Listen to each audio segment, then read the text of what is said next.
శ్రోతలందరికీ నమస్కారం అండి. మన శ్రీదేవి గిరిధర్ ఛానల్కి మీ అందరికీ స్వాగతం.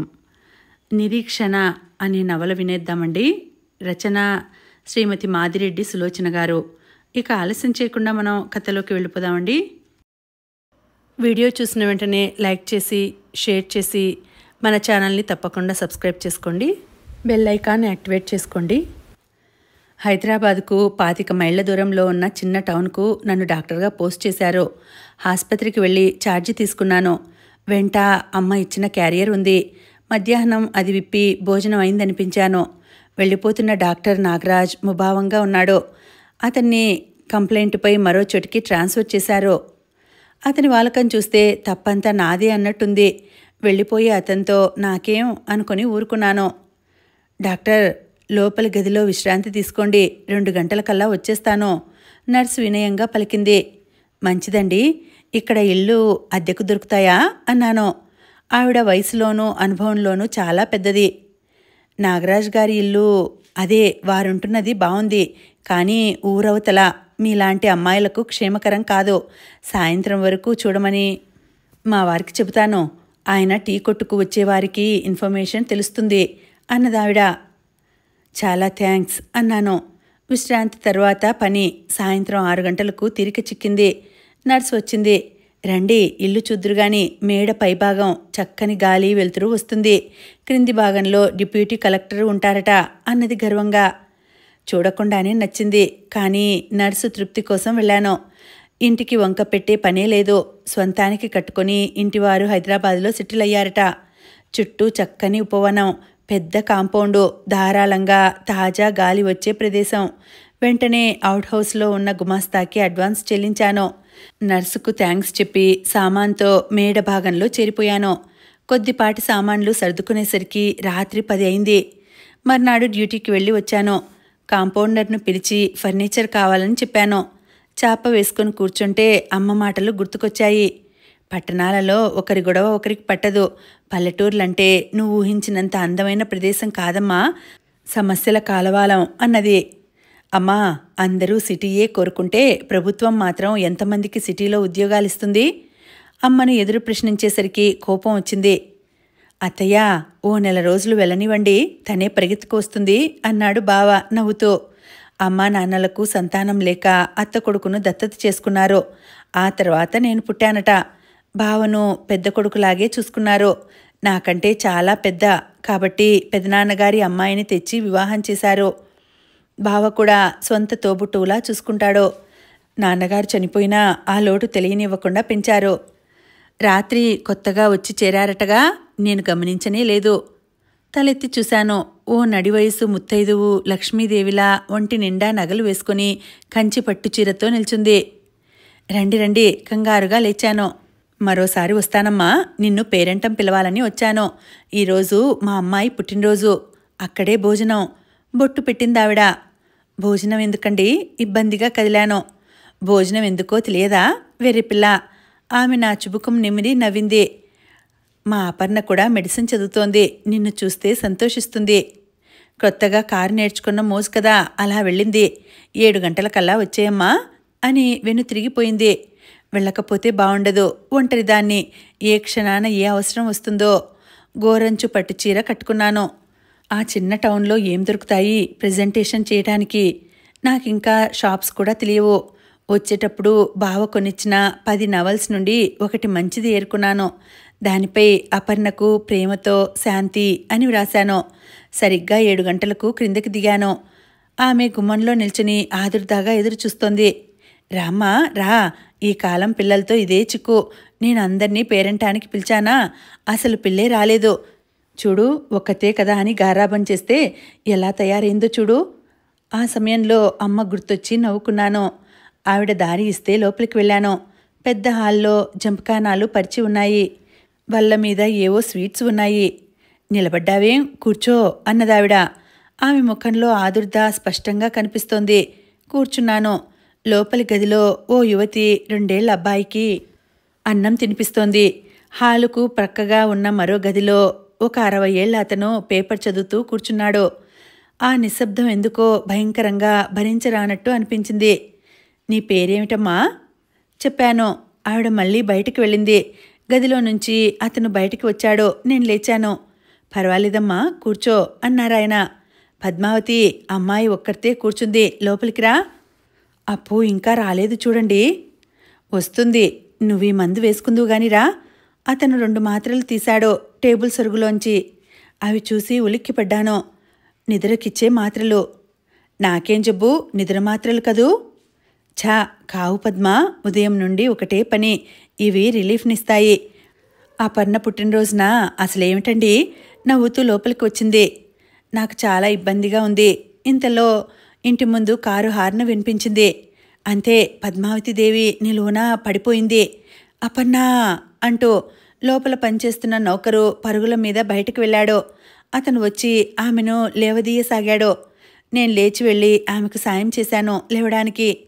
ఏమండే, ఆ కారులో నా చిట్టి తల్లిని, నా అపర్ణని చంపి తెచ్చారండి అంటూ హృదయ విదారకంగా ఏడవసాగింది. తల బాదుకుంటూ అరుస్తోంది. ఓ యువకుడు, చిన్న కుర్రవాడు లోపలికి వచ్చారు. ఎందుకురా ప్రభాకర్ అంత గట్టిగా హార్న్ కొట్టావు అతను అడిగాడు. రోజూ ఇదో న్యూసెన్స్, మర్చిపోయాను. ముఖం చిట్లించుకొని ఆమె వైపు చూడకనే లోపలికి వెళ్ళిపోయాడు. నాకంతా అయోమయంగా ఉంది. నాలో ఉన్న డాక్టర్ స్పిరిట్ మేల్కొంది. వెంటనే పైకి వెళ్ళి ఇంజెక్షన్ తెచ్చాను. అతను పట్టుకున్నాడు. ఆమె గింజుకుంటుండగానే ఇంజెక్షన్ చేశాను. ఓ 10 నిమిషాలు కొట్టుకుని ఏడ్చి పసిపాపలా అతని చేతులలో ఒదిగిపోయింది. అతను ఎత్తి పక్క గదిలో మంచంపై పడుకోబెట్టాడు. ఏమైందండి అతన్ని అడిగాను. మా దురదృష్టం తల్లి, ఆయన నిట్టూర్చాడు. దురదృష్టం కాదు, చేజేతులా తెచ్చుకున్న కష్టం. ప్రపంచంలో మనకే ఆడపిల్ల ఉన్నట్టు దాన్ని అతిగారవం చేసి కారు కొనిచ్చి చంపారు. దాన్ని ఆ స్థితిలో చూసి అమ్మ మతి చెలించిందంటే మీకు అర్థం కాదు. ఇందాకటి యువకుడు అన్నాడు తీక్షణంగా. అర్థమైనా చేసేదేముందిరా, మెంటల్ ఆసుపత్రిలో చేర్పించండి. ప్రభాకర్, ఏమిట్రా నువ్వనేది? సెలవులు సరదాగా గడుపుదామంటే లేదు కదా, విసుక్కున్నాడు. ప్రతి సాయంత్రం ఇదే గొడవ. ప్రతి సాయంత్రం ఎక్కడరా? రాము ఆలస్యంగా ఇంటికి వస్తేనే. నాకు ఆ ఇంజెక్షన్ చేయటం రాదు. వాడి రోజు ఆలస్యం చేశాడు. అతని మాట పూర్తి కాక పూర్వమే మరో యువకుడు ఆదుర్దాగా వచ్చాడు. అతడు అడగకుండానే పరిస్థితి అర్థం చేసుకున్నట్టు ఉంది. తల్లి నుదుటి మీద వెంట్రుకలు వెనక్కు నెట్టాడు. నాన్నగారు, మీరేం దిగులు పడకండి, రేపటి నుండి కాంపౌండర్ వచ్చి ఏర్పాటు చేస్తాను అన్నాడు. అవసరం లేదండి, నేను చూసుకుంటాను అన్నాను అప్రయత్నంగా. అప్పుడు అతను నా వంక చూశాడు. మళ్ళీ తండ్రి వంక చూశాడు. అతనికి మాత్రం నేనెవరో ఏం తెలుసు? నా పరిచయం చెప్పాను. అతని కళ్ళల్లో కృతజ్ఞత కనిపించింది. పరీక్షగా చూశాను. మంచి రంగేనేమో, బయట తిరగటం వల్ల చామన ఛాయ ఉన్నట్టు కనిపిస్తుంది. ఒత్తైన జుట్టు, ముఖం మాత్రం గంభీరంగా ఉండి ఒక క్షణం భయం కలుగచేస్తుంది. అతను బట్టలు మార్చుకోవటానికి లోపలికి వెళ్ళిపోయాడు. నువ్వు మేడపైకి రావడం మా అదృష్టం తల్లి, పెద్ద ఆయన అన్నాడు నన్ను చూసి. కొన్నాళ్ళు పోతే వారు తమ దురదృష్టాన్ని నిందించుకుంటూ మరో ఇంటికి వెళ్ళిపోతారు. ప్రభాకర్ వెటకారం చేశాడు. ప్రభాకర్, ఏమిట్రా నీ ధోరణి? కన్న తల్లి బాగోగులు అక్కర్లేదు గాని నీ సుఖం కావాలి. అపర్ణ నొక్కదాన్నే కాదురా, మీలో ఎవరినీ గట్టిగా కసురుకోలేదు మీ అమ్మ. ఆమె ఉనికి భరించలేనిదిగా ఉంటే రేపే వెళ్ళిపోండి. ఈసారి ఆయన కంఠంలో కోపం స్పష్టంగా కనిపించింది. అతను భార్యతో బయటికి వెళ్ళాడు, రుసరుసలాడుతూ. రాము అనే అతను స్నానం చేసి వచ్చినట్టున్నాడు. మైసూర్ శాండల్ సోప్ వాసన గుప్పుమంది. లుంగి షర్టు వేసుకుని వచ్చాడు. ఇక నేను వెడతానండి, నేను లేచాను. మా అమ్మ పిలిచిన పని పూర్తి కాకుండానే వెడతారా? నవ్వుతూ అన్నాడు. ముఖం తేటగా ప్రసన్నంగా ఉన్నది. స్నానం కూడా ఒక మందే మనుషులకు అనుకున్నాను. పనివాడు ట్రాలీ టేబుల్పై 3 భోజనం తెచ్చాడు. వద్దండి అన్నాను లేవబోతూ. వద్దమ్మా, నువ్వు వెళ్ళిపోతే మాకు చాలా బాధ కలుగుతుంది ఆయన వారించాడు. మాట్లాడక భోజనం చేశాము. ఎవరి ఆలోచనలలో వారున్నారు. రాము, చెప్పండి నాన్న అన్నాడు అతను. మీ అమ్మను ఆసుపత్రిలో చేర్పించాలిరా అన్నారు. రాము పెరుగన్నంలోనే చెయ్యి కడిగేసుకున్నాడు. మీకు బాధగా ఉంటే రేపే అన్నయ్యతో వెళ్ళి అక్కడ ఉండిపోండి, అమ్మని నేను చూసుకుంటాను. ఈసారి అతని ముఖంలో ప్రసన్నత మాయమైంది. నేను వెడుతున్నానని చెప్పింది కూడా వినిపించనట్టుంది. ఆ రాత్రి కాసేపు వాళ్ల గురించి ఆలోచించి మర్నాడు నా రొటీన్లో మర్చిపోయాను. కూరలు పళ్ళు కొన్నాను. నర్సు కొద్ది దూరం వచ్చింది. వద్దు పొమ్మని పంపి ఇంటివైపు నడక సాగించాను. సడన్గా నా ప్రక్కన ఓ కారు వచ్చి ఆగింది. డ్రైవింగ్ సీట్లో కూర్చున్న రాము కనిపించాడు. నమస్తే అన్నాను. చేతులలో బ్యాగులున్నాయి. నమస్తే, రండి, ఇంటికే వెడుతున్నాను అని దిగి డోర్ తీసి పట్టుకున్నాడు. బెట్టు చేయడం బావుండదని బ్యాగులు పెట్టి ఎక్కాను. రాత్రి టైమ్లీ హెల్ప్కి చాలా థ్యాంక్స్. మా మూడ్స్ బాగుండక రాత్రి మాట్లాడలేదు. ఏమీ అనుకోలేదు కదూ? పరిస్థితులు అర్థం చేసుకోలేనంత పసిదాన్ని కాదు అన్నాను. మీరొక్కరే ఉంటున్నారా? అవును, మరో 2-3 నెలలకు అమ్మ వస్తుంది. ఐసి, దినమంతా నాన్నగారు ఇంట్లోనే ఉంటారు. మీకేం కావాలన్నా ఆయన్ని అడగండి అన్నాడు రోడ్డుపైకి దృష్టి సారిస్తూ. థ్యాంక్స్. అమ్మగారు ఎన్నాళ్ళ నుండి అలా అయ్యారు? దాదాపు సంవత్సరం అవుతుంది అన్నాడు భారంగా. మా 3 మగపిల్లల తర్వాత అపర్ణ పుట్టింది. అమ్మ అపురూపం ఏమని చెప్పను. దాంతోడిదే ప్రపంచం అన్నట్లు బతికింది. అపర్ణ అడిగింది కాదని అనలేకపోయేది. ఆమె పెద్ద డాక్టర్ అవ్వాలని అమ్మ ఆశ. మెడిసిన్లో సీటు వస్తే కారు కొంటానని ఆశ పెట్టింది. అపర్ణ తన మాట నిలబెట్టుకుంది. అమ్మ కారు కొనమన్నప్పుడు అన్నయ్యలు దానిని వద్దన్నారు. అపర్ణ కోసం అమ్మ ఏమైనా చేస్తుంది. కారు కొన్నారు. వారం తిరక్కముందే నేర్చుకుంది. ప్రతి పనిలోనూ చురికే. కారు నడపడం మాకంటే బాగా వచ్చు. దాని 18వ పుట్టినరోజు అమ్మ దాని పుట్టినరోజు ఘనంగా చేసేది. అతిథులంతా వచ్చారు. అపర్ణ ముఖ్య స్నేహితురాలికి చెప్పటం మర్చిపోయిందట. వద్దంటున్నా వినకుండా వెళ్ళింది. అతని గొంతు చీరబోయింది. కారు స్లో అయింది. ప్రక్కవారింటి గ్యారేజ్లో పెట్టాడు కారును. ఇదేం అన్నాను. నడుస్తూ మాట్లాడదాం పదండి. అతను నడుస్తుంటే బ్యాగ్ పట్టుకొని అనుసరించాను. అలా వెళ్ళిన అపర్ణ మోజంజాహి మార్కెట్ దగ్గర యాక్సిడెంట్ చేసింది. అక్కడే ప్రాణాలు పోయాయి. స్టీరింగ్ వీల్ హృదయానికి గుద్దుకుంది. అతని కంఠం వణికింది. మీరు అప్సెట్ అయ్యారు, మరోసారి చెప్పండి అన్నాను. పర్వాలేదు అన్నాడు. అక్కడి నుండి గుర్తించిన వారు పోలీసుల సహాయంతో ఇంటికి తెచ్చారు. పోలీసులు కారు హార్న్ కొట్టగానే అందరం బయటికి వచ్చాం. అంతే, అరచి కేక వేసి పడిపోయింది. దినమంతా బాగానే ఉంటుంది. సాయంత్రం అయ్యేసరికి ఏర్పాట్లు చేస్తుంది. ఈలోగా దగ్గరగా కారు హార్న్ వినిపిస్తే పడిపోతుంది. నిన్న మీరు చూశారుగా అన్నాడు బాధగా. సైకియాట్రిస్టుకు చూపించారా అని అడిగాను. చూపించాను. అతను లాభం లేదంటాడు. ఆ షాక్ ఆమెను పూర్తిగా ఉన్మాద స్థితిలో ఉంచినా బావుండేది. తనకిష్టం లేని విషయం మర్చిపోవాలని చూస్తారట. నాకంటే మీకే బాగా తెలుసు. అది జ్ఞప్తికి తెప్పించి ఆ విషయం పాతబడేలా చూడాలి అన్నాను. అది సాధ్యం కాదండి. ఒకటే పద్ధతి. సాయంత్రం కాగానే సెడేషన్లో పెడతాను. సాధారణంగా ఆమె ముందు ఆ విషయాలు ఎత్తకుండా చూస్తాను. ఎన్నాళ్ళిలా? ఏమో అన్నాడు. ఇంట్లో వాళ్ళ సహకారం బొత్తిగా లేదు. అమ్మ అన్న సంగతే మర్చిపోయారు. ఒకనాడు మా ఇంటికి మహారాజ్ఞిలా వెలిగిన అమ్మ వదినల చేతులలో నలిగి చీ అనిపించుకోవడం నాకిష్టం లేదు. అతను కారు తల్లి కోసమే ప్రక్క గ్యారేజ్లో పెట్టాడని అర్థమైంది. ఇద్దరం ఇంట్లోకి వెళ్ళాము. ప్రక్కనున్న మెట్ల గుండా పైకి పోబోయాను. అతను కాఫీ తాగి పొమ్మని బలవంతం చేశాడు. వాళ్ళ నాన్న చిరునవ్వుతో పలకరించాడు. ఆవిడ ఏం జరగనట్టు పలకరించింది. కాఫీ తాగి ఆమెకి ఇంజెక్షన్ ఇస్తానని చెప్పాను. అమ్మా, ఈరోజు మీ ఒంట్లో ఎలా ఉంది? కొత్తగా అడుగుతావేం? ఇంజెక్షన్ చేయటానికేగా, కానీ చిరునవ్వుతో అంది. అక్కడే సిరంజి ఉంది. ఇంజెక్షన్ చేశాను. ఎన్నాళ్ళిలా? మేడపైకి వెళ్ళినా ఏదో అశాంతి. ఈ విషయం వెంటనే అమ్మకు, అక్కకు, అన్నయ్యకు రాశాను. 3 రోజుల తర్వాత వెంటనే ఇల్లు మార్చమని జవాబు రాశారు. అసంతృప్తిగా ఉంది. అలాగే హాస్పిటల్కి వెళ్ళి వస్తున్నాను.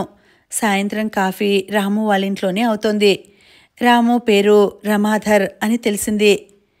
వాళ్ళ నాన్న జగన్నాథం గారు రిటైర్డ్ ఇంజనీర్ అట. పరిచయం బాగా వృద్ధి అయింది. భోజనం చేసి పక్కపై వాలాను. నర్సు వచ్చింది. వాళ్ళ ఆయన హోటల్కు వచ్చిన వాళ్ళెవరో కాన్పు కోసం ఓ స్త్రీని తెచ్చారట. 9 కావస్తుంది. రానంటే బావుండదు. రేపు ఒకవేళ కనలేక ఆ స్త్రీ. ఆలోచించలేకపోయాను. వెంటనే తయారై క్రిందికి వచ్చాను. రమాధర్ వరండాలో తిరుగుతున్నాడు. గేటు వేయకండి, నేను వచ్చేసరికి చాలా రాత్రి అవ్వచ్చు అన్నాను. ఈ రాత్రి ఒంటరిగా వెళతారా? తప్పదు మరి అన్నాను. ఆగండి, నేను వస్తాను. అతను లోపలికి పోబోయాడు. నా పని ఇరకాటంలో పడింది. ఈ పల్లెటూరి వారు ఎన్ని కథలైనా అల్లగలరు. ఆయన చెప్పులు వేసుకుని వచ్చారు. వద్దండి అన్నాను. నా చూపులోని భావం గ్రహించినట్టే టక్కున ఆగిపోయాడు. నాన్న, శాంతిగారికి తోడు పెడతారా అన్నాడు. ఆయన త్వరగా లుంగీపై షర్టు మాత్రం వేసుకుని నా వెనకాల వచ్చారు. పక్కింటి గ్యారేజ్ నుండి కారు తెచ్చాడు. ముగ్గురం వెళ్ళాము. ఆ రాత్రి నేను వెళ్ళడం మంచిదైంది. కొంచెం ఆలస్యమైనా తల్లి బిడ్డలకు ప్రమాదం సంభవించేది.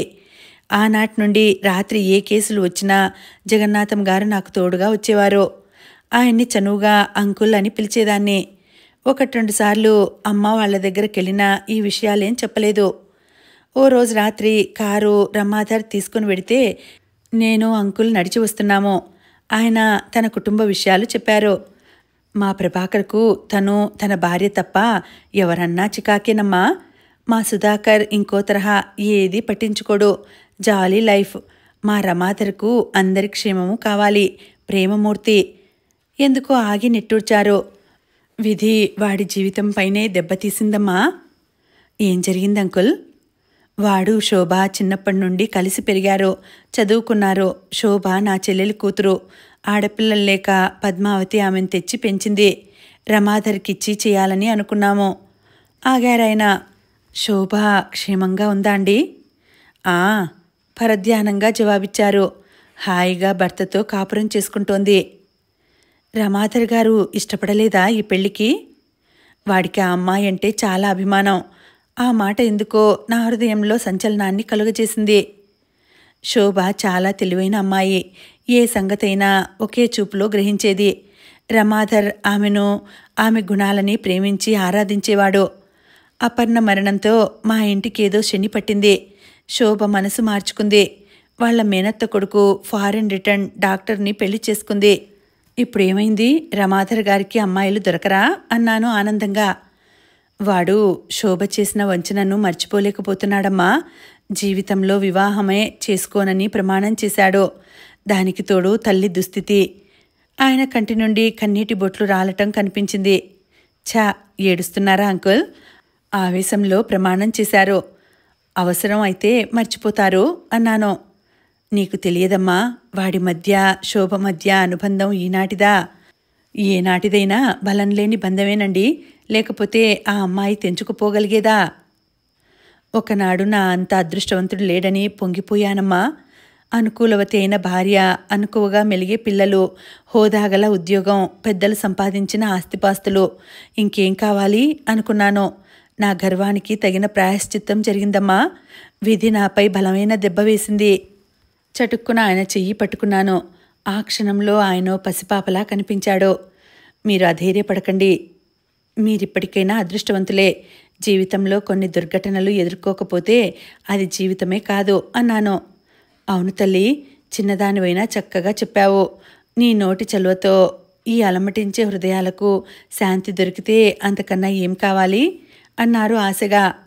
సుదూరంలో మిణుకు మిణుకుమనే నక్షత్రాల వంక చూస్తూ ఇల్లు చేరాం. ఇంకా రమాధర్ రాలేదు. తాళం తీసి నేను పైకి వెళ్ళిపోయాను. ఆయన తన ఇంట్లోకి వెళ్ళిపోయారు. రమాధర్ పని మనిషే నాకు పని మనిషిని కుదిర్చింది. ఆయనే నాకు కావాల్సింది అప్పుడప్పుడు తెచ్చి పెడుతుంటారు. వారుండటం మూలాన నాకు చీకు చింత లేదు. హాయిగా గడిచిపోతుంది. అప్పుడప్పుడు పాలిటిక్స్, తల తిరిగిన రోగుల వల్ల కొంత చికాకు తప్ప మిగతా అంతా తాపీగా సాగిపోతుంది. ఆదివారం మధ్యాహ్నం ఆసుపత్రికి పోవటం లేనందున నలుగురం కూర్చుని పేక ఆడుకుంటున్నాము. ఆ రోజు పద్మావతమ్మగారు మంచి మూడ్లో ఉన్నారు.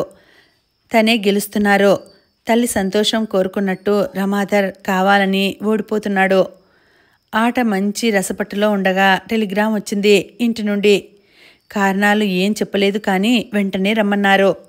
అమ్మ ఆరోగ్యం అంత మంచిది కాదు అన్నాను దిగులు పడిపోతూ. పర్వాలేదు, వయసు వచ్చిన ఆడపిల్లను పెళ్లిచూపులకు కూడా పిలుస్తారులేండి అన్నాడు రమాధర్ చిరునవ్వుతో. బస్సు వెళ్ళిపోయింది. మళ్ళీ రాత్రికే అన్నాను దిగులుగా. నర్సుకు పనివాడి చేత కబురు పంపాను. మీరు రెడీ అవ్వండి, అరగంటలో వెడదాం అన్నాడు రమాధర్. ఆసుపత్రి పనంతా నర్సుకి, కాంపౌండర్కి అప్పజెప్పి అతని వెనకాల బయలుదేరాను. కారుతో పాటు నా ఆలోచనలు పరిపరి విధాల సాగుతున్నాయి. అక్కయ్య ఈ 3వ కాన్పు తర్వాత పూర్తిగా పాడైపోయింది. పాపలు ఎలా ఉన్నారో. మీరు నిశ్చింతగా ఉండండి, క్షేమంగా ఉంటారు. కావాలంటే బెట్. మీకు పెళ్లి చూపులే అన్నాడు. ఈరోజు మీకు పెళ్లి మీదికి మళ్ళిందేం దృష్టి అన్నాను. అతని సంగతి ఏం తెలియనట్టు ఎక్కడైనా ప్రొద్దున్నే చూసి వచ్చారేమిటి? ఏమిటి అన్నాడు. పెళ్లి కూతుర్ని చంపేశారు. అతను గట్టిగా నవ్వాడు. అంత ఉల్లాసంగా నవ్వటం ఎప్పుడూ చూడలేదు. నేను చూసినా నాకెవరూ పిల్లనివ్వరు నా పరిస్థితి చూసి అన్నాడు అప్పుడే గంభీరంగా మారిపోతూ. మీరు అనండి, క్యూలో నిలబెడతాను పెళ్లి కూతుర్లను అన్నాను హాస్యంగా. అమ్మమ్మ, అంత పని మాత్రం చేయకండి, వాళ్ళు చీపుర్లతో రాగలరు అన్నాడు. అతనితో కబుర్లు చెబుతుంటే కాలమే తెలియటం లేదు. డాక్టర్ గారు, ఇప్పుడు మా అమ్మకిచ్చే మత్తు పదార్థం మంచిదేనంటారా ఉన్నట్టుండి అడిగాడు. ఏ మత్తు పదార్థం? ఆరోగ్యానికి మంచిది కాదు. అంతకంటే మరో మార్గం లేదు కదా. చికిత్స లేదంటారా? ఎందుకు లేదు? కొన్నాళ్ళు ఆమెకు జరిగింది వాస్తవమని తెలియచేయాలి. ఆమె మర్చిపోయిందంటారా?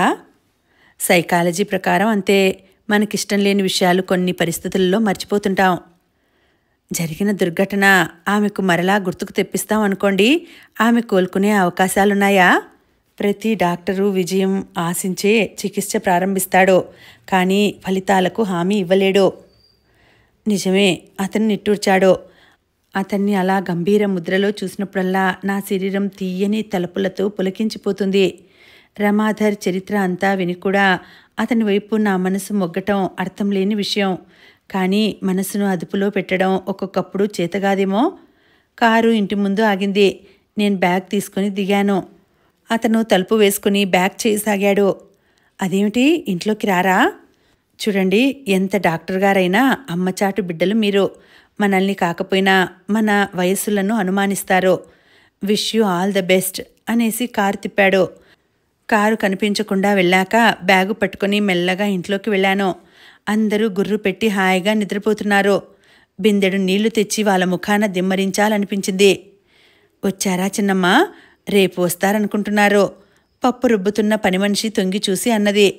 నాకర్థమైంది. రమాధర్ హాస్యం చేసింది నిజమేనేమో అనిపించింది.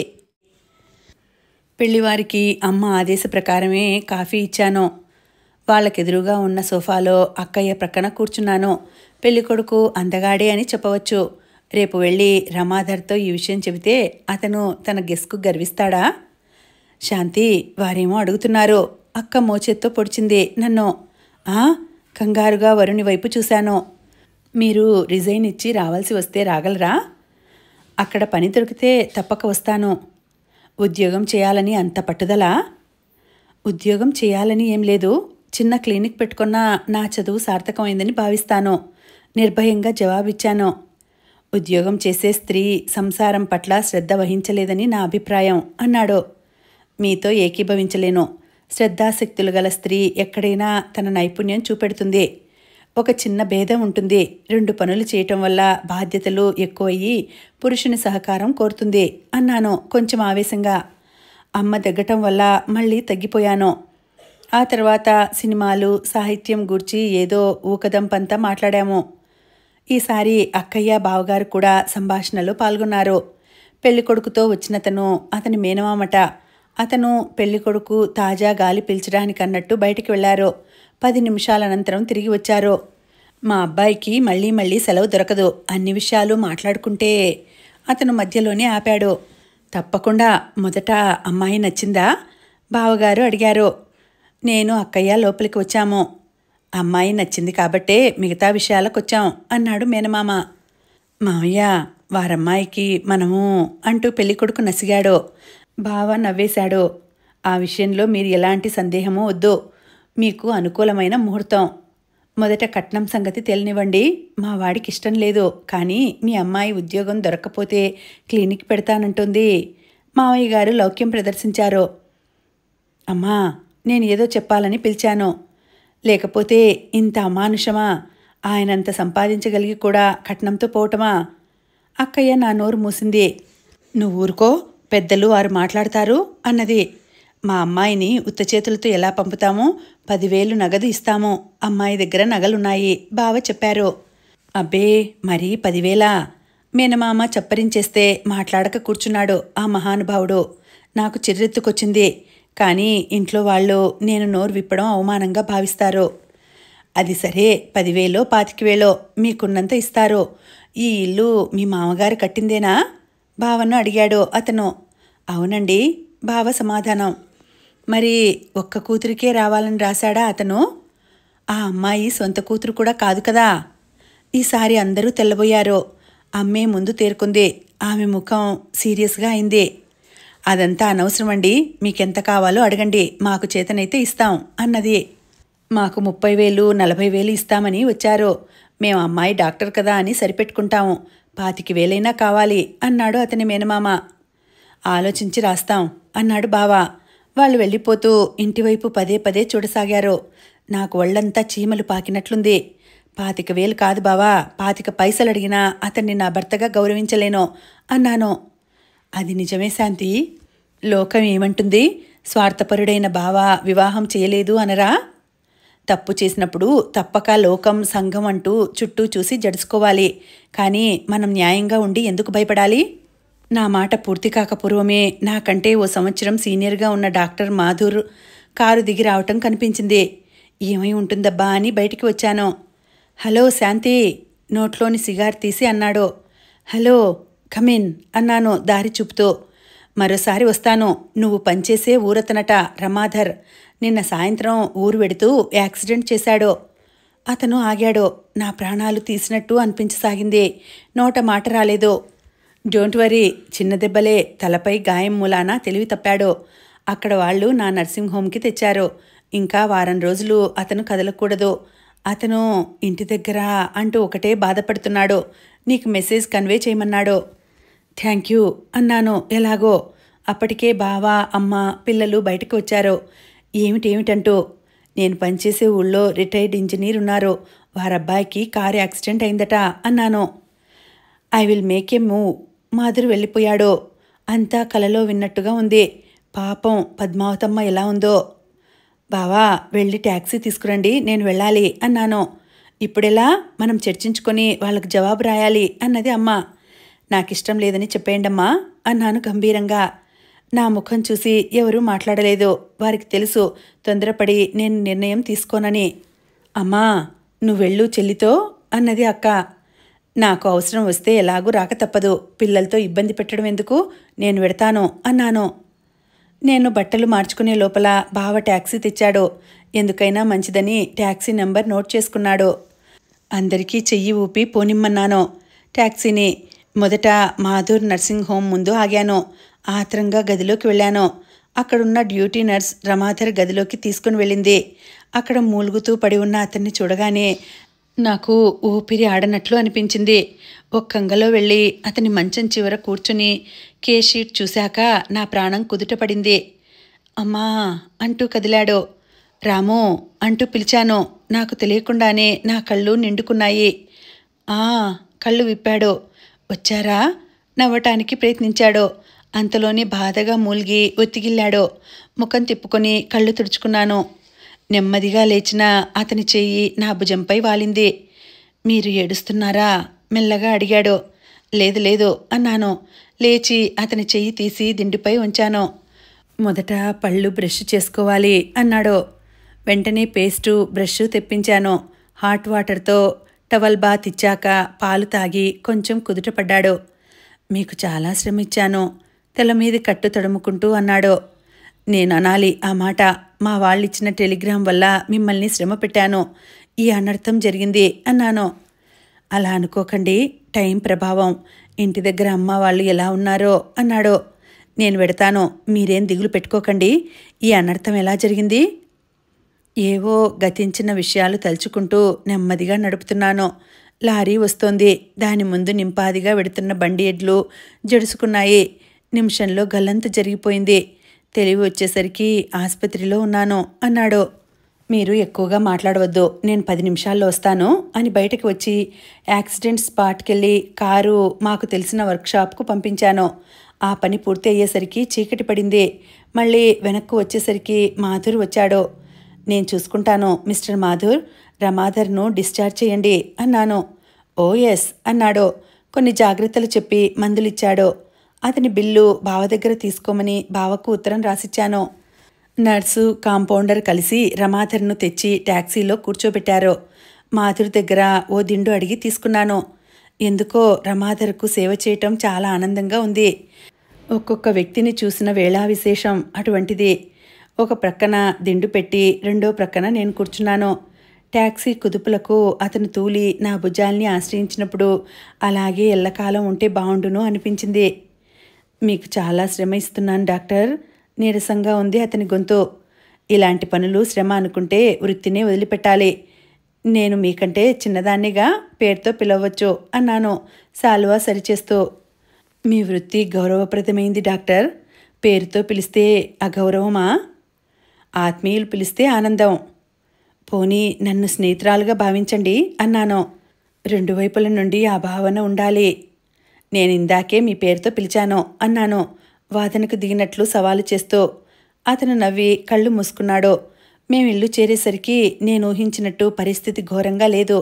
జగన్నాథం గారు ఆదుర్దా పడుతున్నారు అంతే. టీతోనే భార్యకు గార్డినాల్ ఇచ్చేశాడట. ఏం జరిగిందిరా రాము ఆత్రంగా అడిగారు. ఏం లేదు నాన్న, చిన్న యాక్సిడెంటు, నీరసంగానైనా స్పష్టంగా జవాబు చెప్పాడు. నేను తండ్రి కలిసి అతన్ని ఇంట్లోకి నడిపించుకు వెళ్ళాము. డాక్టర్ గారు ఒక్క నిమిషం అమ్మను చూసి నా గదిలోకి వెడతాను అన్నాడు. అతడు తల్లి మంచం మీద 2 నిమిషాలు కూర్చున్నాడు. ఎందుకో కళ్ళు సజలం కావటం చూశాను. అదేమని అడగబుద్ధి కాలేదు. అటు నుండి అతని గదిలోకి వెళ్ళాము. అతని గది చూడటం అదే మొదటిసారి. నేను ఊహించినట్టు అతనేమీ విరక్తుడు కాడు. అందమైన కార్పెట్టు పైన చక్కని మంచం, టేబుల్, ప్రతి వస్తువు ప్రత్యేకమైన శ్రద్ధతో అమర్చినట్టు కనిపిస్తాయి. అతనికి మందు ఇచ్చి దుప్పటి సరిచేసేసరికి పనివాడు అందరికీ భోజనం తెచ్చాడు ట్రాలీ పైన. రాము ఒక్క పుల్కా మాత్రం తీసుకున్నాడు. అతనలా కళ్ళు మూసుకొని దిళ్లకు చేరబడి ఉన్నప్పుడు ఎంతసేపైనా చూడాలనిపిస్తుంది. భోజనం చేయమ్మా, జగన్నాథం గారు హెచ్చరించారు. భోజనం ముగించి అతను తొందర చేస్తే పిలవమని పైకి వెళ్ళిపోయాను. ఆ రాత్రి అలసట వల్ల వెంటనే నిద్రపోయాను. వారం రోజులు ఊపిరి ఆడనట్టు అనిపించింది. ఆసుపత్రి, రమాధర్ సంరక్షణ, కారు బాగై రావటానికి వారం రోజులు పట్టింది. పద్మావతమ్మ పరిస్థితే ఎప్పట్లానే ఉంది. రోజు గార్డినాల్, మరీ తీవ్రంగా గొడవ చేసిన రోజు మార్ఫియా ఇస్తున్నాను. రమాధర్ దగ్గరకు ప్రభుత్వ అధికారులు అప్పుడప్పుడు వస్తారు. ఎందరికని కారు హార్న్ ఇవ్వవద్దని చెబుతాడు. అలాంటప్పుడు ఆమెతో గొడవ వచ్చేది. అలా జరిగినప్పుడల్లా అంకుల్ ఊరికెళ్ళి ఉంటామని అడిగేవాడు. ఆ మాటకే రమాధర్ ఎంతో బాధపడేవాడు. 2 రోజులు అతను టూర్ వెడితే తల్లిదండ్రుల మాటేమో గాని నాకు మాత్రం సర్వం కోల్పోయినట్టుండేది. నేను స్త్రీగా అతన్ని చూశానేమో, అతను మాత్రం తన పరిధి దాటి ఒక్క అంగుళం బయటికి రాలేదు. ఎలా? అతనికి టవల్ బాత్ ఇస్తున్నప్పుడు, పట్టీలు మారుస్తున్నప్పుడు మరువలేని ఆ మధురానుభూతి పొందేదాన్ని. అతని కళ్ళల్లోకి చూసేదాన్ని, ఏదైనా భావం కనిపిస్తుందేమోనని. కానీ ఎప్పుడూ ఎలాంటి భావం కనిపించలేదు. నిర్లిప్తంగా, గంభీరంగా ఉండేవాడు. అతని చరిత్ర అంతా తెలిసి అతని వైపు నుండి ఏ ప్రస్తావన రాదని తెలుసు. నేను ఏదో ఒకటి ఆలోచించాలి. నాకు తెలియకుండానే నా జీవితం వాళ్లతో ముడిపడింది. ఆ ముడి విప్పటం ఎవరితరం కాదేమో. ఆయనతో నా మనసు విప్పి ఎలా చెప్పేది? ఒకరోజు ఓ చిత్రమైన కేసు వచ్చింది. షుగర్ పేషెంటు అని, స్టార్చ్ షుగర్ తీసుకోకూడదని పాలు, గుడ్డు, కూరలు తీసుకుంటున్నాడు. మరో కాంప్లికేషన్ డెవలప్ అయింది. అందుకే దీక్షగా ఆ చాప్టర్ చదువుకున్నా. ఏం అంతుపట్టలేదు. ఎన్నడూ రానిది రమాధర్ పైకి వచ్చాడు. రండి అన్నాను. మెడికల్ జర్నల్ బల్లపై పడేస్తూ. మిమ్మల్ని డిస్టర్బ్ చేయలేదు కదా అన్నాడు కూర్చుంటూ. లేదు అన్నాను. మా స్నేహితుని భార్య గర్భవతి. వాళ్ళు భయపడి హైదరాబాద్ వెడతామంటే ఇక్కడికే తీసుకురమ్మని చెప్పాను. మీకు తెలియకుండా ఈ చిన్న సాహసం చేశాను. కానీ సౌకర్యం ఉందా అని ఆలోచించలేదు అన్నాడు. మరేం పర్వాలేదు, మీరు ఇలాంటి సాహసాలు చేస్తూ ఉండండి. నాకు మంచి పబ్లిసిటీ వస్తుంది. ఓ అదా? అతను అలసటగా తల వెనక్కు వాల్చి నవ్వాడు. అసలు సంగతే మర్చిపోయాను. ఆ రోజు అంత అర్జెంటుగా రమ్మని టెలిగ్రామ్ ఎందుకు ఇచ్చారు మీ వాళ్ళు? మీరు ఊహించిందే కరెక్ట్. ఐసి త్వరలో విందు భోజనం అన్నమాట. ఏం కాదు, నేను నిరాకరించాను. ఏం, మీకు తగినవారు కారా? మాకంటే అన్నింటిలో ఉన్నతమైన వారే. తల వంచాను. నేను కోరిన వారు వేరే ఉన్నారు అన్నాను. ఏమిటేమిటి, మీరు నేను ఊహించినంత అమాయకులు కారన్నమాట. ఆ మాట అతనితో చెప్పారా? అవతలి వారిని నేను అడగలేదు అన్నాను ఇంకా తలదించి. అదేం? అతను ఆశ్చర్యపోయాడేమో, ఊహించి ఉంటాడో. 10 నిమిషాలు నిశ్శబ్దంగా గడిచిపోయాయి. శాంతి, మీరంటున్నదేమిటి? నా సంగతి పూర్తిగా తెలుసా? అంతా తెలుసు అన్నాను వేళ్లతో బల్లపై రాస్తూ. తెలిసాక కూడా అతని గొంతు అదోలా మారింది. జీవితంలో ఓ దుర్ఘటన జరిగితే అది మర్చిపోలేమా అని మెల్లగా అడిగాను. మర్చిపోయే అనుబంధమా అది? కానీ మర్చిపోయాను, పూర్తిగా స్త్రీలనే మర్చిపోయాను. అతని ముఖం ఆవేశంతో ఎర్రబడింది. మీ ఒక్కరి స్వార్థం చూసుకున్నారు, మీకోసం పరితపించే తల్లిదండ్రులున్నారన్న సంగతి మర్చిపోవద్దు అన్నాను అతని నుదుటిపై దృష్టి నిలిపి. అప్పుడే అతను తల ఎత్తాడు. ఇద్దరి కళ్ళు కలుసుకున్నాయి.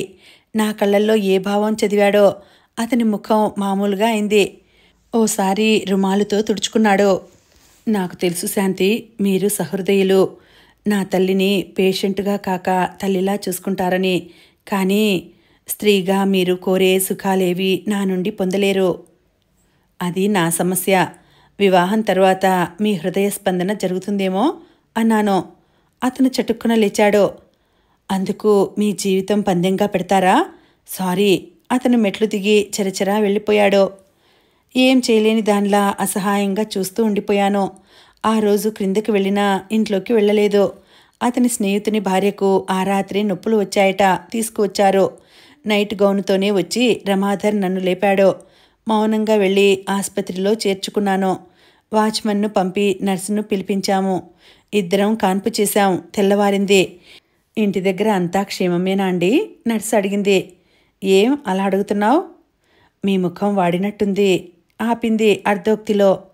నేనింత బేలగా పట్టుపడుతున్నానేమిటి? మగబిడ్డ. తీసుకెళ్లి తల్లికి చూపాను. అంత నీరసంలోనూ ఆమె ముఖం గర్వంతో వెలిగినట్టు అనిపించింది. థ్యాంక్స్ డాక్టర్ అన్నది చిరునవ్వుతో. రమాధర్ ఆమె భర్త లోపలికి వచ్చారు. ఒట్టి థ్యాంక్స్తో డాక్టర్ను ప్రసన్నం చేశారు. నాకు మాత్రం బ్రహ్మాండమైన పార్టీ కావాలి. రమాధర్ నవ్వుతూ అడిగాడు. అతనేమో అంటున్నాడో. వారి మధ్య నేనెందుకన్నట్టు బాబును ఉయ్యాలలో పడుకోబెట్టి యువతలకి వచ్చాను. నర్స్, మీ పిల్లలు ఎదురు చూస్తుంటారు, వెళ్ళండి. నేను వెళ్ళి స్నానం చేసి వస్తాను అని ఆమెను పంపి చెప్పులు వేసుకుంటున్నాను. మరో కేసు వచ్చింది. వాళ్ళు మొదట ఇంటికే వెళ్ళి వస్తున్నారట. అది అబార్షన్ కేసు. అది చూసి ఆమెను గదిలో పడుకోబెట్టేసరికి 8 దాటింది. పేషెంట్లు ఒక్కొక్కరే రాసాగారు. ఇంటికి వెళ్ళి మాత్రం ఏముంది, అలాగే పళ్ళు తోముకొని నర్సు వాళ్ళ హోటల్ నుండి కాఫీ తెప్పించుకు తాగి పనిచేస్తున్నాను. జనం పల్చబడ్డారు. ఉదయం వచ్చిన స్త్రీలను ఒకసారి చూచి వచ్చి కుర్చీలో కూర్చొని కళ్ళు మూసుకున్నాను. నర్సు వెడుతున్నానంటే కళ్ళు మూసుకుని తలాడించాను. జీవితంలో మొదటిసారి అనుకున్నది పొందలేకపోయాను. ఆశాభంగం అంటే ఏమిటో అర్థమైంది. రమాధర్ను చూస్తూ అక్కడ ఉండగలనా? అడుగుల శబ్దం వినిపించింది. కమిన్ అన్నాను తల ఎత్తకుండానే. సమయం ఎంతో తెలుసా శాంతి? ఉలిక్కిపడ్డాను. రమాధర్ గుమ్మంలో నిల్చున్నాడు. వాచి చూశాను. 1 గంట దాటింది. రండి, భోజనం చేసి వద్దురుగాని. అతను ముందుకు దారి తీశాడు. అనుసరించక తప్పలేదు. కారులో కూర్చున్నాక అతను నా వంక చూశాడు. మీరు ఇంత పసివారని అనుకోలేదు. చాలా అప్సెట్ అయ్యారు. లేదు అన్నాను బయటకు చూస్తూ. నాన్నగారు, స్నేహితులు ఈరోజు అదే విషయం అడిగారు. నాకు ప్రేమ, వివాహం, అనుబంధం అంటే అంతా బూటకం అనిపిస్తుంది అన్నాడు కారు స్టార్ట్ చేస్తూ. మీరు మీ అనుభవంతో అలా నిర్ణయం తీసుకుంటే ఎవరూ జవాబు చెప్పలేరు అన్నాను. మోసగించి వివాహం చేసుకుంటాను, ఆ తర్వాత భర్తగా. అతను ఆపాడు. మీరు ప్రవర్తించలేనంటారు. సరే, ఇది నాకొక్కదానికే కాదు, స్త్రీలకే సవాల్. ఒకరోజు మీ అంతట మీరే ఓడిపోతారు. మీరు ఆవేశంలో ఉన్నారు. ఆలోచించిన మీదట అనే మాటలే. తర్వాత నిరాశపడి సంసారం నరకప్రాయమవుతుందేమో. నా వైపు నుండి అలాంటి అవసరం రాదు. మీ అంతటా మీరు భార్యగా అంగీకరించే వరకు మీ అమ్మగారి డాక్టర్ను, సరేనా? మీరింత త్యాగం ఎందుకు చేస్తున్నారో అర్థం కావటం లేదు అన్నాడు. త్యాగం కాదు, స్వార్థం. చూడండి శాంతి, మీ జీవితం అనవసరంగా మా కోసం పాడు చేసుకోవటం నాకేం నచ్చలేదు. మిమ్మల్ని అభిమానిస్తూ ఇంకో పురుషుడితో కాపురం ఎలా చేస్తాను? అన్నాను దృఢంగా. ప్రేమించిన వారికి ఉపయోగపడుతున్నానన్న తృప్తి అయినా మిగలనీయండి. అతను ఏం మాట్లాడలేదు. కారు మామూలుగా ప్రక్క గ్యారేజ్లో పెట్టి ఇంట్లోకి వెళ్ళాము. రామ్మా, పనిది చేసిన పదార్థాలు ఏం తింటావు? ఆప్యాయంగా పిలిచింది పద్మావతమ్మ. స్నానం చేసి వస్తానండి అని పైకి వెళ్ళాను. మనసంతా గాలిలో తేలిపోతోంది. రమాధర్ జీవితంలో దెబ్బతిన్నవాడు, కానీ చెడ్డవాడు మాత్రం కాదు. అతను మారగలడన్న నమ్మకం నాకుంది. అతన్ని మారిస్తే భవిష్యత్తు ఏమవుతుందో కానీ మా వివాహం మాత్రం ఘనంగా జరిగింది. అమ్మ గొణిగింది, పిచ్చి అత్తగారితో ఎలా వేగుతావో అంటూ. కానీ రమాధర్ను చూశాక అన్ని విషయాలు మర్చిపోయింది. వాళ్ళు అడగలేదని ఇవ్వమా అంటూ బావ 10,000 రూపాయల విలువ చేసే నగలు కొనిపెట్టాడు. రమాధర్కు విలువైన బహుమతులు ఇచ్చాడు. నీ సెలక్షన్ సూపర్బ్ అంటూ అక్కయ్య మెచ్చుకుంది. ఒక విషయం గమనించాను. అక్కయ్య కూతుర్ని పద్మావతమ్మ గారెంతో అపురూపంగా ఎత్తుకోవటం. ఇంట్లో పిల్లలు తిరుగుతుంటే ఆమె మామూలు మనిషి అవుతుందేమోనన్న ఆశ పొడసూపింది. మేము ఉద్యోగం చేసే ఊర్లోనే జగన్నాథం గారు విందు ఏర్పాటు చేశారు. బంధువులంతా వచ్చి అభినందించారు. అంత వేడుకలో అపశృతిలా అత్తగారికి మార్ఫియా ఇవ్వవలసి వచ్చింది. ఈ గల్లంతుకు లేస్తుందేమో శాంతి, పైన పడుకోబెట్టేదా? రమాధర్ అడిగాడు. మంచిదే అన్నాను. అతను పసిపిల్లని ఎత్తినట్టు తల్లిని ఎత్తుకుపోతుంటే నేను ఏదో ఊహిస్తూ ఉండిపోయాను. అబ్బా, ఏం గర్వంగా తమ్ముణ్ణి గూర్చి చెప్పారు. అంతటి మగవాడు ఇంటిని చూస్తూనే. మధ్యలోనే ఆపి పకపకా నవ్వింది. రెండో బావ సుధాకర్ భార్య. ఉండమ్మా, వాళ్ళ తమ్ముడు తెలివైనవాడే. ఆ డాక్టరమ్మను బోల్తా కొట్టించి అమ్మకు పర్మనెంటు డాక్టర్గా కుదిర్చినాడు. పెద్ద బావ ప్రభాకర్ భార్య అంటోంది. బావలిద్దరూ భార్యల కామెంట్లకు ముసిముసిగా నవ్వుకుంటున్నారు. ఈ సంబంధం పెళ్లిగానంతవరకే. కావాలంటే బెట్. నెల తిరక్కముందే అత్తగారిని ఆస్పత్రికో ఊరికో పంపుతుంది. చూడండి. చిన్న తోడికొడలి ఊహ. అందుకు సందేహం ఏం లేదు. డాక్టర్ చెప్పింది వేదవాక్యం అవుతుంది. ప్రభాకర్ బావ ఆమె ఊహను బలపరిచాడు. నాకు నవ్వు జాలి కలిగాయి. ఒకవైపు అత్తగారి పరిస్థితి అలా ఉంటే వీరి ఊహాగానాలు ఇలా సాగుతున్నాయి. విందు ముగిశాక అక్కయ్య బట్టలు మార్చుకోమన్నది. ఎందుకో అర్థమైంది. వీళ్ళందరి ముందు నా వివాహం హాస్యం కాకూడదు. అందుకే వాళ్ళు చెప్పినట్టే తయారయ్యి పాలు పలహారంతో రమాధర్ గదిలోకి వెళ్ళి గడియ వేశాను. అతను ఏదో తీవ్రంగా ఆలోచిస్తున్నట్టున్నాడు. కిటికీ దగ్గర నిల్చున్నాడు. గదంతా సిగరెట్టు వాసన గుప్పుమంది. అలికిడి విని అతను ఇటు తిరిగాడు. చేతిలోని సిగరెట్టు పారేసి పేలవంగా నవ్వాడు. స్మోక్ చేస్తారా అన్నాను ముఖం చిట్లించి. అప్పుడప్పుడు మనసు బాగుండనప్పుడు అన్నాడు. నన్ను క్షమించండి, మీ మనసు కష్టపెట్టినట్లున్నాను అని పాలు పలహారము బల్ల మీదుంచాను. ఇలా మీ గదిలో ప్రవేశించి ఇబ్బంది పెట్టాలని నా అభిమతం కాదు. కానీ అందరూ మన గూర్చి గుసగుసలాడటం ఇష్టం లేదు. మీకెలాంటి ఇబ్బంది కలగదు అన్నాను. అతను నా వంక చూశారు. తర్వాత దగ్గరగా వచ్చాడు. శాంతి, నా పరిస్థితి అంతా వివరించాను. ఎందుకో మనసు సంసారం వైపు మొగ్గటమే లేదు. అతని ముఖం మలినంగా తయారైంది. మీరేం దిగులు పడొద్దు. మీ మనస్సు వికసించి సంసార సుఖాలకు సుముఖంగా తయారయ్యే వరకు నిరీక్షించగలను అన్నాను దృఢంగా. అతను నిట్టూర్చాడు. నిన్నేం సంబోధించాలో తెలియటం లేదు. దగ్గరగా వచ్చి నా చేతిని తన 2 చేతులలో బంధించాడు. కాసేపు ఆయనకెలా ఉందో కానీ నాకు మాత్రం చెప్పిన అనుభూతి అర్థం కానిది. మరికొంతసేపు అలాగే ఉంటే అతని చేతులలో ఒరిగిపోతానని భయం కలిగింది. మృదువుగా విడిపించుకొని అతని పక్క దులిపాను.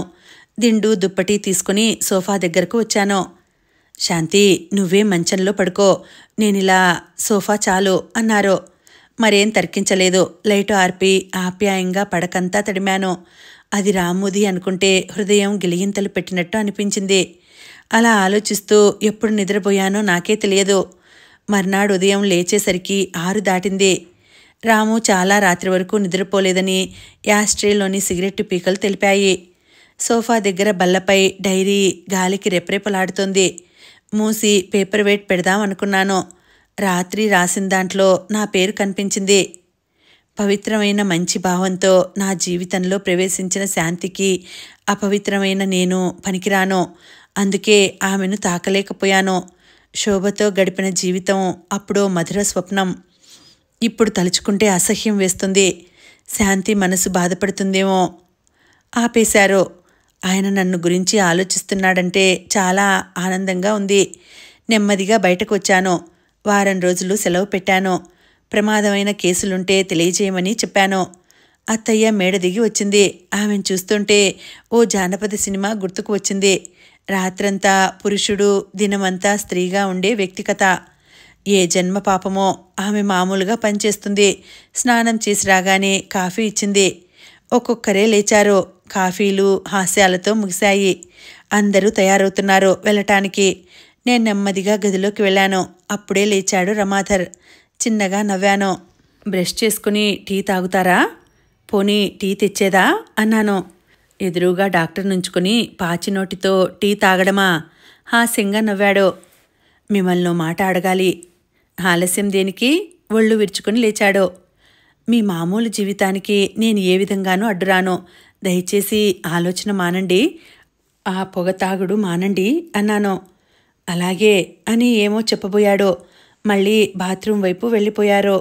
నేను అలాగే నిల్చున్నాను. శాంతి, మమ్మల్ని సాగనంపి శ్రీవారి సేవలోనే ఉండమ్మా. ఒక్కసారి బయటికి రా. బావ పిలిచారు. బయటికి వచ్చాను.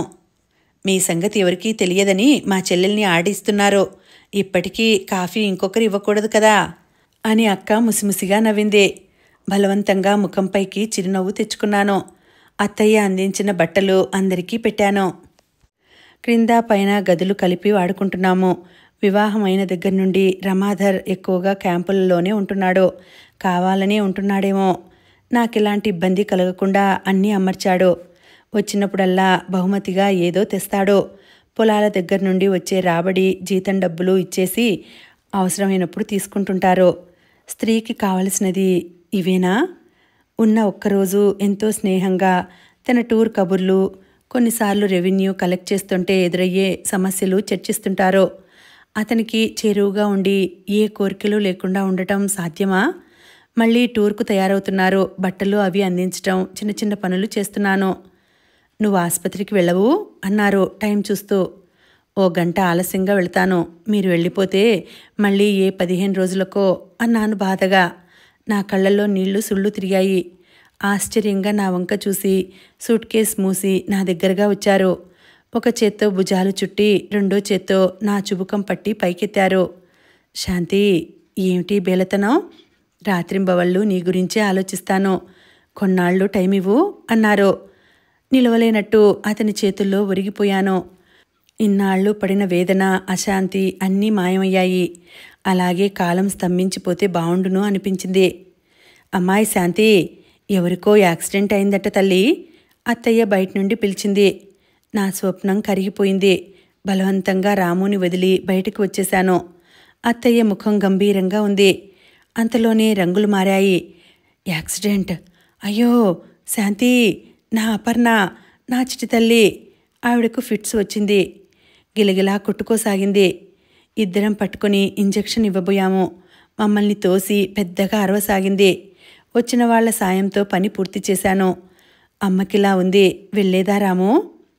వెళ్ళు శాంతి, రేపు వెళ్తాను నేను అన్నారు. కుమిలిపోయిన ఆమె నుదుట మందు రాస్తూ నేను వెళ్ళాను. చాలా రక్తం పోయింది. ఫస్ట్ ఎయిడ్ ట్రీట్మెంట్ ఇచ్చాను. వారిలో ఒకతన్ని వెంటనే పెద్ద ఆసుపత్రికి చేర్చి రక్తం ఇవ్వాలి. ఆలోచిస్తూ నిల్చుంటే లాభం లేదని మిగతా వారిని చూస్తూ కారు తీసుకొని రమ్మని ఆయనకు కబురు పంపాను. మరో 5 నిమిషాల్లో కారు తీసుకుని వచ్చారు. పరిస్థితి వివరించాను. మీకేం అభ్యంతరం లేదు కదా అన్నాను. నీ పనులు చేయటానికి అభ్యంతరమా? ధైర్యంగా మిగతా పనులు చూడు అని భుజం తట్టి వెళ్ళిపోయారు. అలాంటి చిన్న చిన్న సహాయాలతో నేనంటే ఆ చుట్టుపక్కల వారికి అమితమైన అభిమానం ఏర్పడింది. ఊళ్ళల్లో రాజకీయాలు మా దగ్గరకు రాలేదు. కారణం రాము అనుకుంటాను.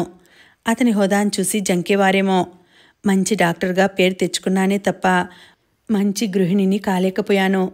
మంచి గృహిణిని అయితే రాముని ఆకర్షించేదాన్నేమో.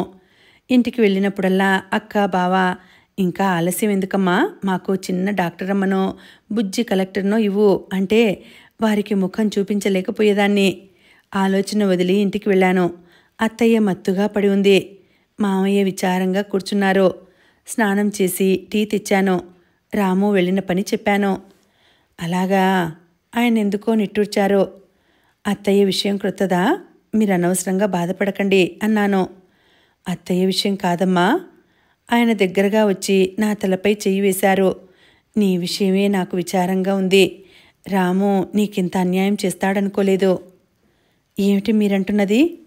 పిచ్చి తల్లి, ఎందుకమ్మా నాతో దాస్తావు? నాకు అనుమానంగా ఉండేది. ఈరోజు అనుకోకుండా మీ సంభాషణ చెవుల్లో పడింది అన్నారు ఆప్యాయంగా తల నిమురుతూ. నా కళ్ళు నిండుకున్నాయి. మావయ్య, నాదో చిన్న కోరికే. దయచేసి ఈ విషయాలు ఆయనతో మాట్లాడవద్దు అన్నాను. అలాగే, మీ అమ్మకు ఒక్కటివే. ఆగిపోయారు.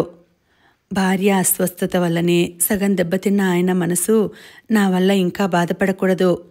కష్టాలు కలకాలం ఉండవు మావయ్య అన్నాను. రాము కోసం 10 గంటల వరకు చూసి మేం భోజనం చేసి పడుకున్నాము. అలసట వల్ల నాకు వెంటనే నిద్ర పట్టింది. దాహం వేసి మేల్కొన్నాను. ఎడం ప్రక్కకు దొర్లాను. ఉలిక్కిపడి వెంటనే తల దగ్గరున్న టేబుల్ లైట్ నొక్కాను. నీలికాంతి గదంతా వ్యాపించింది. అది నా హృదయంలో కూడా వ్యాపించింది. రాము మంచంపై ఓ ప్రక్కన పడుకున్నాడు. ఓ చెయ్యి తల క్రింద పెట్టుకుని రెండో చెయ్యి పొట్ట మీదుగా వేసుకున్నారు. మగసిరి ఉట్టిపడుతున్న ముఖ వర్చస్సు చూసి నిగ్రహించుకోవటం నా వల్ల కాలేదు. అతనికి దగ్గరగా ప్రాకి ముందుకు వంగాను. అతని మధ్య పెంచిన మీసాలు అడ్డుపడినట్టు గిలిగింతలు పెట్టాయి. వెంటనే లేచి కూర్చుని ఓ నిట్టూర్పు వదిలాను. లేచి దుప్పటి కప్పి బయటకు వచ్చి డ్రాయింగ్ రూంలో సోఫాలో పడుకుంటే నిద్రాదేవి వెలివేసింది. ఆశాజనకంగా అనిపించింది పరిస్థితి. ఆసుపత్రికి వెళ్లే ముందు గదిలోకి వెళ్ళి బట్టలు తీసుకున్నాను. సోఫాలో పేర్చి ఉన్న నా చీరలు చూడగానే నా ముఖం పాలిపోయింది. రాము నా దగ్గరగా ఎందుకొచ్చాడో అర్థమైంది. అప్పుడే అతను టర్కిష్ టవల్ చుట్టుకొని వచ్చాడు. స్నానం అయినట్టుంది. నీ పేషెంట్కి ఏం ప్రమాదం లేదు శాంతి. రాత్రి ఆలస్యమైంది. లేపడం ఎందుకని లేపలేదు అన్నాడు బట్టలు తీసుకొని. అతనివి తీసిపెట్టాను. అతని శరీరంలోని ప్రతి భాగం శ్రద్ధతో చేసినట్టుంది. పచ్చని వీపు బనియన్ వేసినందువల్ల 2 రంగులతో గమ్మత్తుగా ఉంది. అతను ఇంత నిర్వికారంగా ఎలా ఉండగలుగుతున్నాడు? శాంతి, కాఫీ చాలు, త్వరగా వెళ్ళాలి. కారు తీసుకువెడతాను, నువ్వు ఇబ్బంది పడాలి అన్నారు చేతుల క్రింద మెడ మీద పౌడర్ అద్దుకుంటూ. ఈరోజు అతన్ని నిలదీయాలని నిర్ణయించుకున్నాను. కానీ అతని మాటలు వింటుంటే గొంతులోంచి మాట పెగిలి రాలేదు. వెళ్ళి కాఫీ కలుపుకొని వచ్చాను. రమాధర్కు అలవాటుంది. అతనెప్పుడు కాఫీ అయినా పాలైనా పూర్తిగా తాగడు. సగం తాగి వదిలేస్తారు. బూట్ల లేసులే కట్టుకుంటున్నారు. కాఫీ ఇచ్చాను. సగం తాగి ఇచ్చేశారు. నాకు తెలియకుండానే అతను మిగిల్చిన కాఫీ మెల్లమెల్లగా సిప్ చేశాను. అదేమిటి శాంతి? విస్మయంగా చూశాడు. ఏమిటి? ఓ, తల వంచాను. ఇలాంటి అవకాశం సద్వినియోగం చేసుకోవాలి. నాలాంటి వారికి ఇలాంటి చర్యల వల్లే సుఖం లభిస్తుంది రాము. నా గొంతు పూడుకుపోయింది. గబగబా వెళ్ళిపోయాను. ఆయనకు చెప్పాలనిపించలేదు. ఇంకా అరగంట టైం ఉన్న ఆసుపత్రికి బయలుదేరాను. కళ్ళల్లో ఉన్న నీరు జారకుండా అతి ప్రయత్నంపై ఆపాను. ఇంకా ఆసుపత్రి ఆవరణ ఊడుస్తూనే ఉన్నారు. నన్ను ఆశ్చర్యంగా చూశారు. చిరునవ్వు ముఖంపైన పులుముకొని అందర్నీ పలకరించి లోపలికి వెళ్ళాను. మనసంతా తీయని బాధతో నిండిపోయింది. స్టెత్ పట్టుకొని తిప్పుతూ కూర్చున్నాను. అరగంట గడిచింది. May I come in? ఉలిక్కిపడి తలెత్తాను. ఫుల్ సూట్లో రాము నిల్చున్నాడు. లేచాను. కోపం వచ్చిందా? చెప్పకుండా వచ్చేసావేం? లేదు. ఏది? నా ముఖం చూశాను. దగ్గరగా వచ్చి నా చుబుకం పట్టి పైకెత్తారు. నేను బయటికి వెడుతుంటే సాగనంపకుండా వచ్చేదానివా? నేను అతని మాట పూర్తి కాక పూర్వమే బయట నర్స్ గొంతు ఖంగున వినిపించింది. అతను దూరంగా జరిగాడు. వస్తాను, తిరిగి వచ్చి సమక్షంలో అన్నీ విన్నవిస్తాను. నువ్వు మాత్రం సంతోషంగా ఉండు అని అతను వెళ్ళిపోయాడు. యాంత్రికంగా బయటికి వచ్చి చెయ్యి ఊపాను. రమాధర్ వెళ్ళి వారం రోజులైంది. ఈసారి నెల పట్టొచ్చు తిరిగి రావటానికి అన్నారు. టెలిగ్రామ్ వచ్చింది అతని దగ్గర నుండి. భయంగా విప్పాను. తను మర్నాడు వస్తున్నట్టు ఇచ్చారు. ఎంత నిరాసక్తిగా ఉండాలనుకున్నా నా హృదయం అతని రాక కోసం ఆరాటంగా ఎదురుచూడసాగింది. ఈ విషయం అత్తయ్యతో చెప్పాను. నా వంక చూసి ముసిముసిగా నవ్వింది. అనుకోకుండా మర్నాడు అతనికిష్టమైన చీర కట్టాను. టిఫిన్ చేయించి బల్ల మీద పెట్టి గుమ్మంలోకి వచ్చాను. మెల్లగా కారు దూసుకు వచ్చింది. అది మా కారు కాదు, బ్లూ ఫియెట్, మాది తెల్లని అంబాసిడర్. అందులోంచి దిగిన యువతిని ఆశ్చర్యంగా చూశాను. చెట్లకు నీళ్లు పడుతున్న మావయ్య పైపు వదిలి వచ్చాడు. ఏమ్మా శోభ, బాగున్నావా అన్నారు. నేను ఉలిక్కిపడ్డాను. బాగున్నాను మావయ్య, మీ రామడోల్తో పని ఉండి వచ్చాను అన్నది. మామయ్య ఎప్పుడో చెప్పాడు, రమాధర్ను రామడోల్ అంటూ ఏడ్పించేదట. నీ అల్లరి ఇంకా తగ్గలేదా అమ్మా? నవ్వుతూ మామయ్య ఆమెను లోపలికి పిలుచుకొచ్చారు. శాంతి, మామయ్య పిలుపు విని బయటకు వచ్చాను. మా కోడలు శాంతి, మా చెల్లెలి కూతురు శోభ. నేను నమస్కరించాను. ఆమె నమస్కరించలేదు సరికదా, విస్మయంగా నా వంక చూసింది. నిమిషంలో ఆమె కళ్ళు నన్ను పూర్తిగా పరీక్ష చేశాయి. మామయ్యకు బాగా కోపం వచ్చింది. శోభ, అమ్మాయి నమస్కరించింది. మెల్లిగా హెచ్చరించారు. ఆమె తేరుకున్నట్టుగా కంగారుగా నమస్కరించింది. శోభను రమాధర్ అభిమానించడంలో, ఆరాధించడంలో ఆశ్చర్యం లేదు. శోభది ప్రత్యేకంగా ఎన్నదగిన అందం. ఆడదాన్ని నేనే ముగ్ధురాలినయ్యాను. రండి, పైకి తీసుకువెళ్ళాను. అత్తయ్య వచ్చి బంధువుల క్షేమ సమాచారాలు అడిగి వెళ్ళింది. ఎప్పుడొస్తాడు బావా? ఈరోజు వస్తారు అన్నాను. ఈ న్యూసెన్స్ను ఎలా భరిస్తున్నావు? అత్తయ్య వెళ్ళిన వైపు చూపింది. నాకేమనాలో తెలియలేదు. మనిషికి ఉన్న అందం మనసుకు లేదు. అదృష్టం.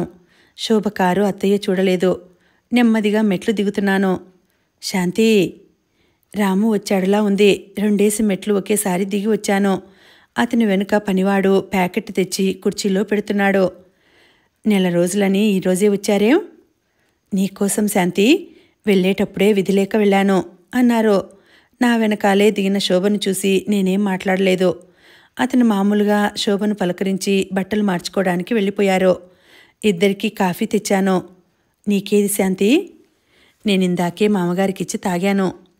మరోసారి నాతో తాగు అన్నారు. ఏ దేవతలు కరుణించారు? అతను మనసు విప్పి మాట్లాడుతున్నారు.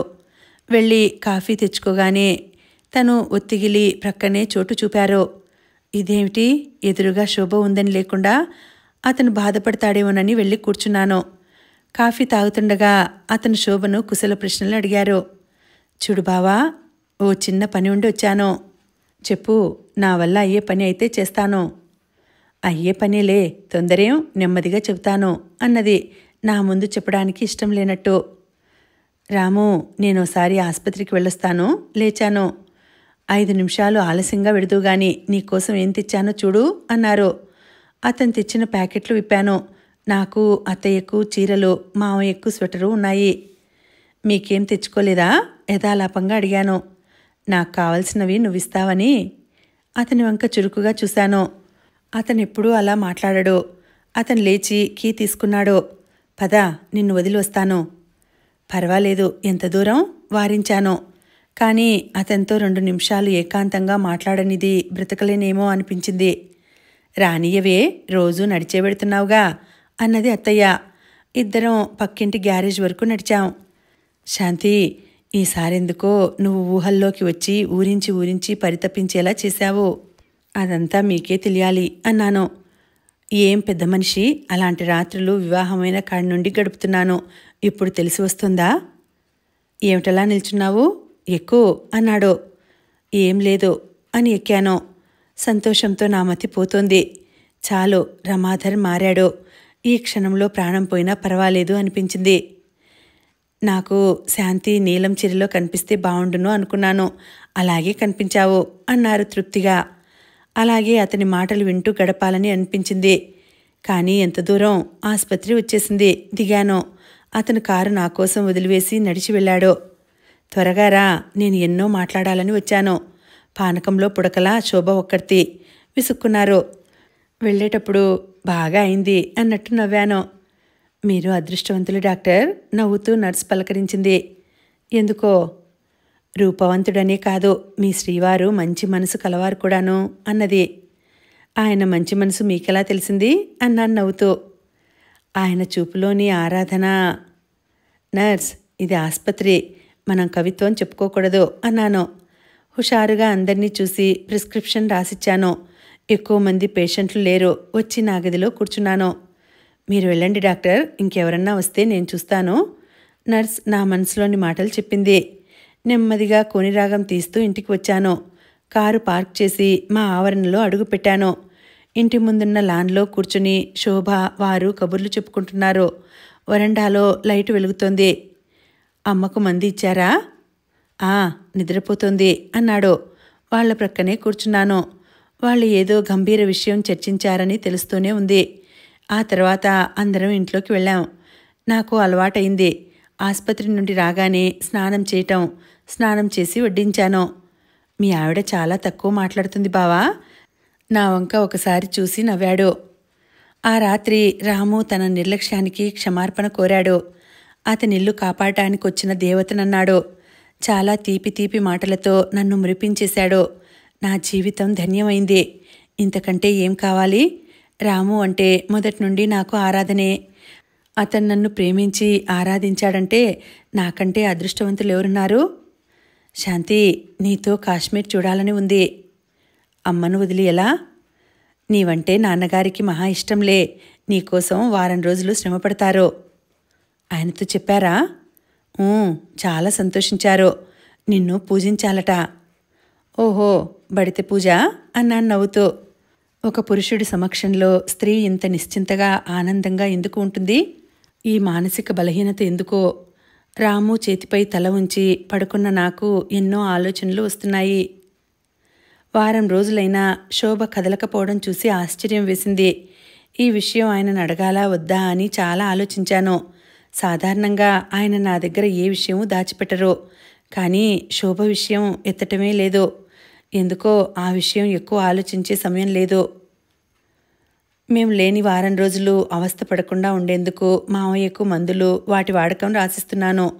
సమయం దొరికినప్పుడల్లా పెట్టి సర్దుతున్నాను ప్రయాణానికి. అటు నర్సుకు అప్పగించటం ఊపిరి ఆడనట్టుంది. తెల్లవారితే ప్రయాణం. మిగిలినవి సర్దుతున్నాను. శాంతి, ఒక్క 10 నిమిషాలు అన్నాను ఆయన టైలు పెడుతూ. 10 సెకండ్లు కూడా భరించలేను. వెనుతిరిగి చూశాను. అతని కళ్ళు కురిపించే అనురాగం నన్ను అయస్కాంతంలా లాగింది. మరి రేపు ప్రయాణం అయినట్టే అన్నాను కోపంగా, నా చుట్టూ బిగుసుకునే చేతులు వదులు చేస్తూ. మీ ఆడవాళ్ళు సంవత్సరాలు ఇచ్చినా సర్దటం పూర్తి చేయరు. నాకు కోపం వచ్చింది. అవును, మాకన్నీ సమయానికి అందించే భార్యలుంటే కామెంట్లు పాస్ చేసేవారం. భార్య లేకపోతేనేం ఈ భక్తుడు ఉన్నాడు. ఏం చెయ్యాలో కానియ్యి అన్నాడు భయం నటిస్తూ. వగలు నేర్చారు అన్నాను. అతను చాలా సంతోషంగా ఉన్నాడు. అతని మూడ్స్ పాడు చేయటం ఇష్టం లేక పెట్టె మూసి వచ్చాను. అతని సమక్షంలో నేను పొందిన అనుభూతి వర్ణించలేనిది. అలాగే అతని చేతులలో మత్తుగా నిద్రపోయాను. మధ్యరాత్రి నిద్ర మెలకువ వచ్చింది. అతనికి నిద్రాభంగం కాకుండా అంతా సర్దుకోవాలని లేచాను. ప్రక్క మీద ఆయన లేరు. బాత్రూంకు వెళ్ళి ఉంటారనుకుని ఒళ్ళు విడుచుకొని లేచాను. డ్రాయింగ్ రూంలోంచి సన్నగా ఏడుపు వినిపించింది. అత్తయ్యా! త్వరగా లేచి డ్రాయింగ్ రూంలో అడుగు పెట్టబోయి ఆగిపోయాను. నా తలపై పిడుగు పడినా, కాళ్ల క్రింద భూమి కదిలినా అంత కలవరం కలగదేమో. రాము కౌగిలిలో శోభ. శోభ వెక్కి వెక్కి ఏడుస్తోంది. ఆమె తలని నిమురుతూ ఓదారుస్తున్నాడు అతను. నన్ను కించపరచాలనే కదూ ఈ ప్రేమంతా నటిస్తున్నావు నీ భార్యతో? శోభ మాటలు పదునైన బాకుల్లా నా హృదయంలో దిగాయి. ఆ క్షణంలో వెళ్ళి ఇద్దరినీ చంపేయాలన్నంత ఆవేశం వచ్చింది. నా వృత్తి, నాలో పెరిగిన సంస్కారం అడ్డు వచ్చింది. ఆ ఇంట్లో ఏ కాస్త అలజడి జరిగినా అత్తయ్యకు మెలకువ వస్తుంది. నెమ్మదిగా నడవలేనట్టు, ప్రాణం పోతున్నట్టు వచ్చి మంచం మీద వాలిపోయాను. నా కోపం అంతా ఆవేశంగా మారింది. నా ప్రేమంతా అసహ్యంగా మారుతోంది. 2 చేతులలో ముఖం దాచుకొని దాదాపు గంటసేపు ఏడ్చాను. ఇంకా రాము లోపలికి రాలేదు. కళ్ళు తుడుచుకొని కళ్ళు మూసుకున్నాను. అడుగులు చప్పుడు బట్టి రాము గదిలోకి వచ్చాడని తెలిసింది. ఇప్పుడైనా వచ్చి సంగతి ఇది అని చెబుతాడనుకున్నాను. అదేం లేకుండా ఓ నిట్టూర్పు వదిలి పడుకున్నారు. ఇద్దరికీ నిద్రలేదు. ఇటు తిరిగి నేను, అటు తిరిగి ఆయన ఆలోచిస్తున్నాము. స్త్రీలు కోరే సుఖాలేవి నా నుండి పొందలేరు. మర్చిపోయే అనుబంధమా? కానీ మర్చిపోయాను. శోభను గూర్చి వివాహానికి పూర్వం అతను అన్న మాటలు గింగురుమంటున్నాయి. స్వయం కృతాపరాధం. ఈ 4 రోజుల నుండి అతను చూపిన ప్రేమ, అనురాగం శోభ ముందు తన సుఖశాంతులు ప్రదర్శించుకోవటానికని గుర్తుకు వస్తే ఒళ్ళంతా తేళ్లు కుట్టినంత మంటగా ఉంది. ప్రక్కన వినిపించే అతని ఉచ్ఛ్వాసలు కూడా వినలేనంటుంది మనసు. ఎలా? ఈ నరకం భరించేదెలా? ఇల్లు కూలి ఇద్దరం అలాగే మరణిస్తే, రాత్రి తిన్న ఆహారంలో ఏదైనా కల్తీ కలిసి విషపూరితమైతే, నా ఆలోచనలు సాగుతుండగానే అతని చెయ్యి నా చుట్టూ పడింది. విదిలించేసి ముడుచుకున్నాను. నేను లేచేటప్పటికీ అతను గాఢ నిద్రలో ఉన్నాడు. శోభ వెళ్ళిపోయిందట. ఆశ్చర్యంగా చూశాను. అమ్మా శాంతి, మామయ్య పిలిచారు. ఏమిటండి? వెనుకకు తిరిగి అడిగాను. శోభ ఏదైనా అసభ్యంగా మాట్లాడిందా? అదేం అలా అడుగుతున్నారు? విస్మయంగా అడిగాను. నీ ముఖం రోజులా కలకలలాడటం లేదమ్మా. ఆయన కళ్ళల్లో ఆవేదన స్పష్టంగా కనిపించింది. రాత్రి చాలాసేపు మేల్కొని సామాన్లు సర్దుకున్నాను. సంజాయిషి ఇచ్చాను. సరే తల్లి, నువ్వు నన్ను పరాయి వ్యక్తిగా భావించినా నాకు 3 కొడుకుల కన్నా నువ్వే ఎక్కువన్న సంగతి మర్చిపోకమ్మా. నువ్వు రాత్రంతా మేల్కొని పద్మావతికి సపర్యలు చేయలేదా? అక్కడ నిలబడలేక బాత్రూం వైపు పరిగెత్తాను. హృదయమంతా పచ్చి పుండులా ఉంది. ఎలా చెప్పను ఆయనతో ఈ విషయం? అదిగాక నన్ను మోసగించి మభ్యపెట్టిందెవరూ లేదు. తలుపు వేసుకుని తనివి తీరా ఏడ్చాను. అన్నీ మర్చిపోయాను. నీవే నా జీవన జ్యోతివని రమాధర్ నాకు ప్రమాణాలు చేయలేదు. పైగా హెచ్చరించాడు కూడాను. తనతో ఏం ఆశించవద్దన్నాడు. శోభ రాక వల్ల తనతో సంసార సుఖం ఊహించలేకపోయాను. తర్వాత కళ్ళల్లో నీళ్లు రాకుండా చేయటానికి చాలా ప్రయత్నం కావాల్సి వచ్చింది. కాఫీ కలుపుతుండగా రమాధర్ వచ్చి చిన్నగా నవ్వుతూ గ్రీట్ చేశాడు. అతని ముఖం వాడిపోయింది. కాఫీ ఇచ్చి పోబోయాను. అతను పిలిచాడు. ఎన్నింటికి బయలుదేరదాం? మీ ఇష్టం అన్నాను.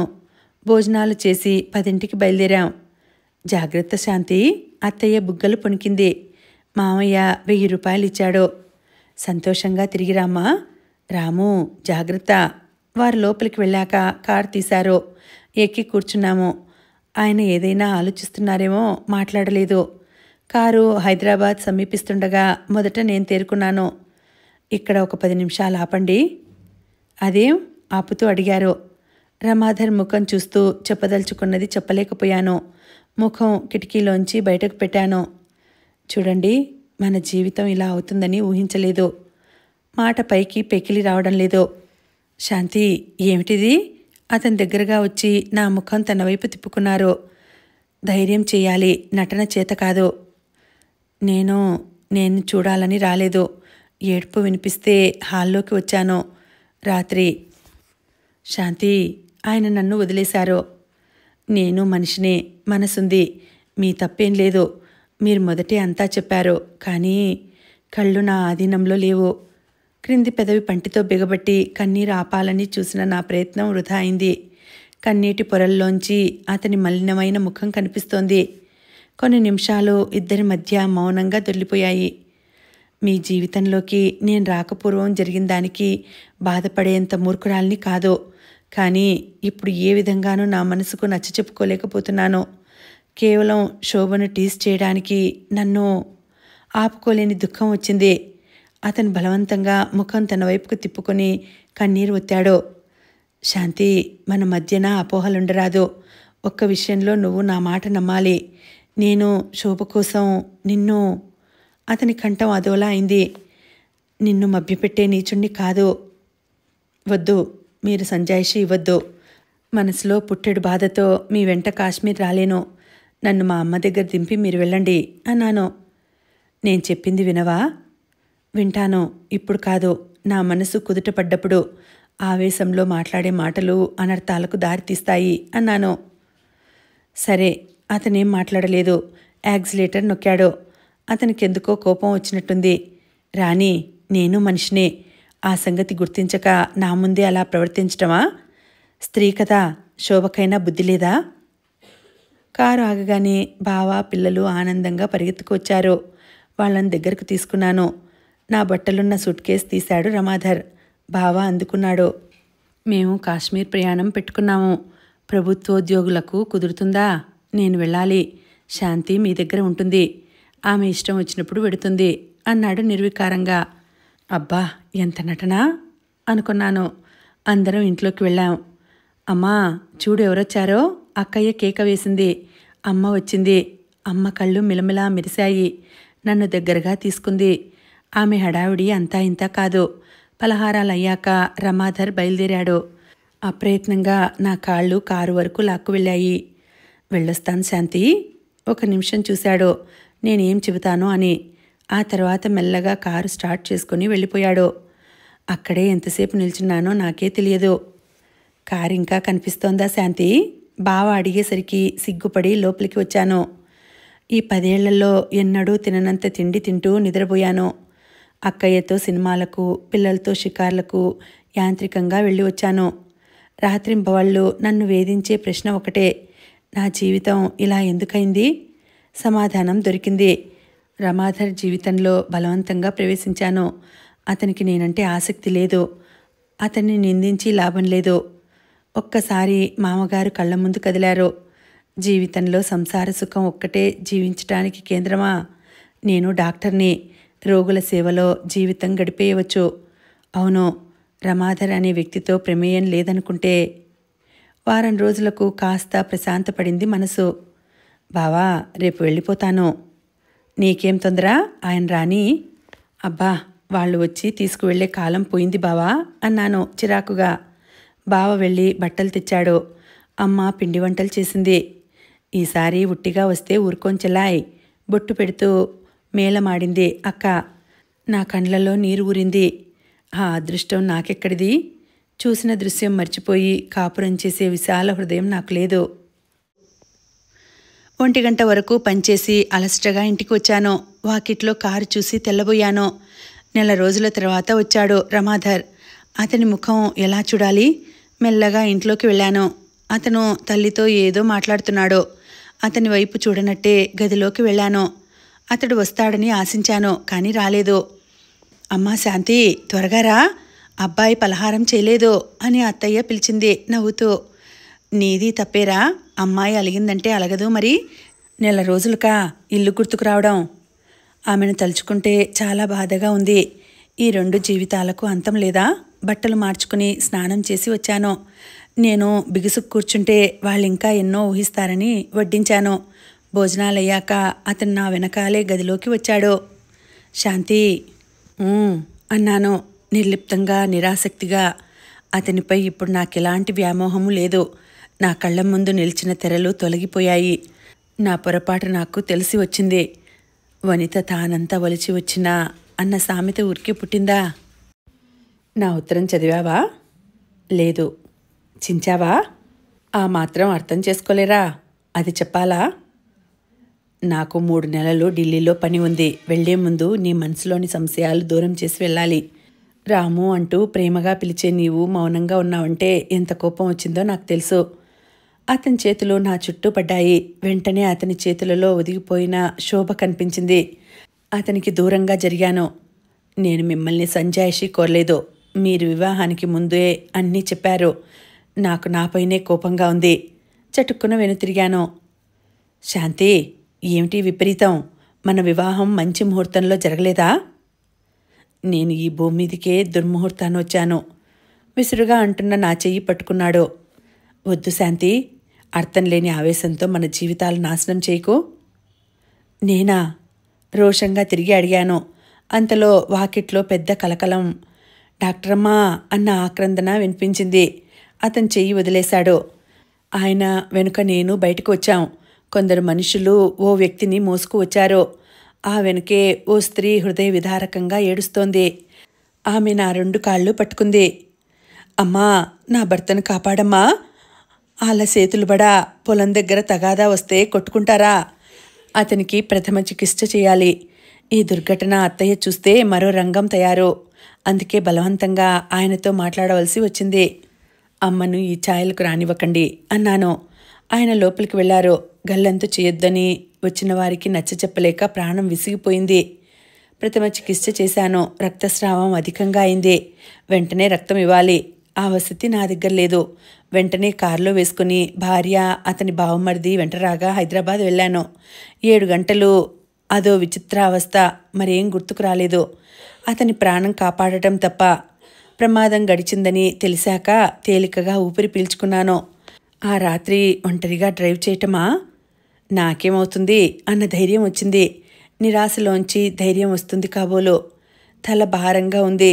నుదుట పట్టిన చెమట తుడుచుకుంటూ మెల్లగా కారు దగ్గరకు వచ్చాను. సిగరెట్ కాలుస్తూ కారు దగ్గర ఆయన నిలబడి ఉన్నాడు. అతని ముఖంలో విసుగు చూస్తే చాలాసేపటి నుండి అలా నిల్చున్నట్టు అనిపించింది. ఎప్పుడొచ్చారు? 2 గంటలకు పైనే అవుతుంది.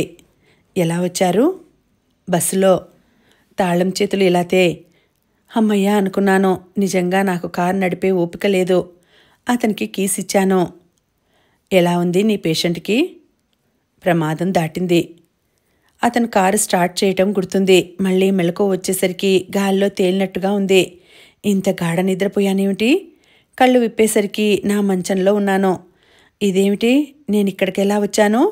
కళ్ళు బలవంతంగా విప్పి అడిగాను. నేను తెచ్చాను. చాలా అలసిపోయావు శాంతి. ప్రక్క బల్లపై పెట్టిన పాలు ఇచ్చారు. కాదనలేక తాగి లేచాను. పడుకో వారించబోయాడు. బట్టలు మార్చుకుంటాను. బట్టలు మార్చుకొని వచ్చి ఒకవైపు ఒరిగి పడుకున్నాను. అతను నిట్టూర్చడం వినిపించింది. 2వ రోజు కాఫీ తీసుకుంటుండగా అడిగాను. ఏమైనా చెప్పేది ఉందా? శాంతి, నేను మళ్ళీ రావటం ఆలస్యమవుతుంది అని చెప్పారు. నేను లండన్ వెళ్ళాలని అనుకుంటున్నాను. అప్లై చేయమంటారా? నీ ఇష్టం అన్నారు.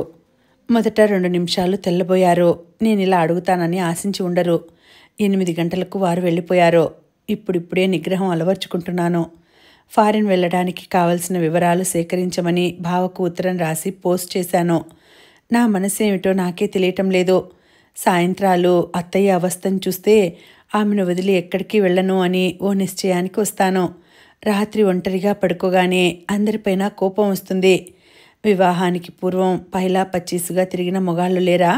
ఒకరినే నమ్ముకొని బ్రతికే స్త్రీల పట్ల సానుభూతి లేదు ఈ పురుషులకు. తన తల్లి కోసం నా జీవితం పణంగా పెట్టానన్న విశ్వాసమే ఉంటే పరాయి స్త్రీతో కులుకుతాడా? ఫారెన్ వెళ్లే తిడతాను. ఆయన పాటలో ఆయన పడని అనుకున్నాను. ప్రకృతి నన్ను వెక్కిరించింది. పాలిపోయిన ముఖం చూసుకొని నవ్వుకున్నాను. నేను రమాధర్తో వదులు చేసుకోబోయిన ముడి బిగుసుకుపోతుందన్నమాట. జీవితంలో తిరిగే చిత్రమైన మలుపులంటే ఇవే కాబోలు. అత్తయ్య మావయ్యల సంతోషం చెప్పనలవి కాదు. 2 రోజుల తర్వాత అమ్మ, అక్కయ్య, బావ వచ్చి హాస్యం ఆడుతుంటే మతిపోయింది. మావయ్య ఇంత సంతోషించారా? 2 బావగారులకు పిల్లలున్నారు. వారం రోజులకు రమాధర్ వచ్చాడు. అతని ముఖం చూడలేకపోయాను. అప్పటికే అత్తయ్యకు చికిత్స ప్రారంభించాను. అపర్ణ మరణం పాతపడిపోవాలని అప్పుడప్పుడు కారు తేవడం, హార్న్ ఇవ్వటం, ఆమె ఆరాటపడగానే నిజం చెప్పడం.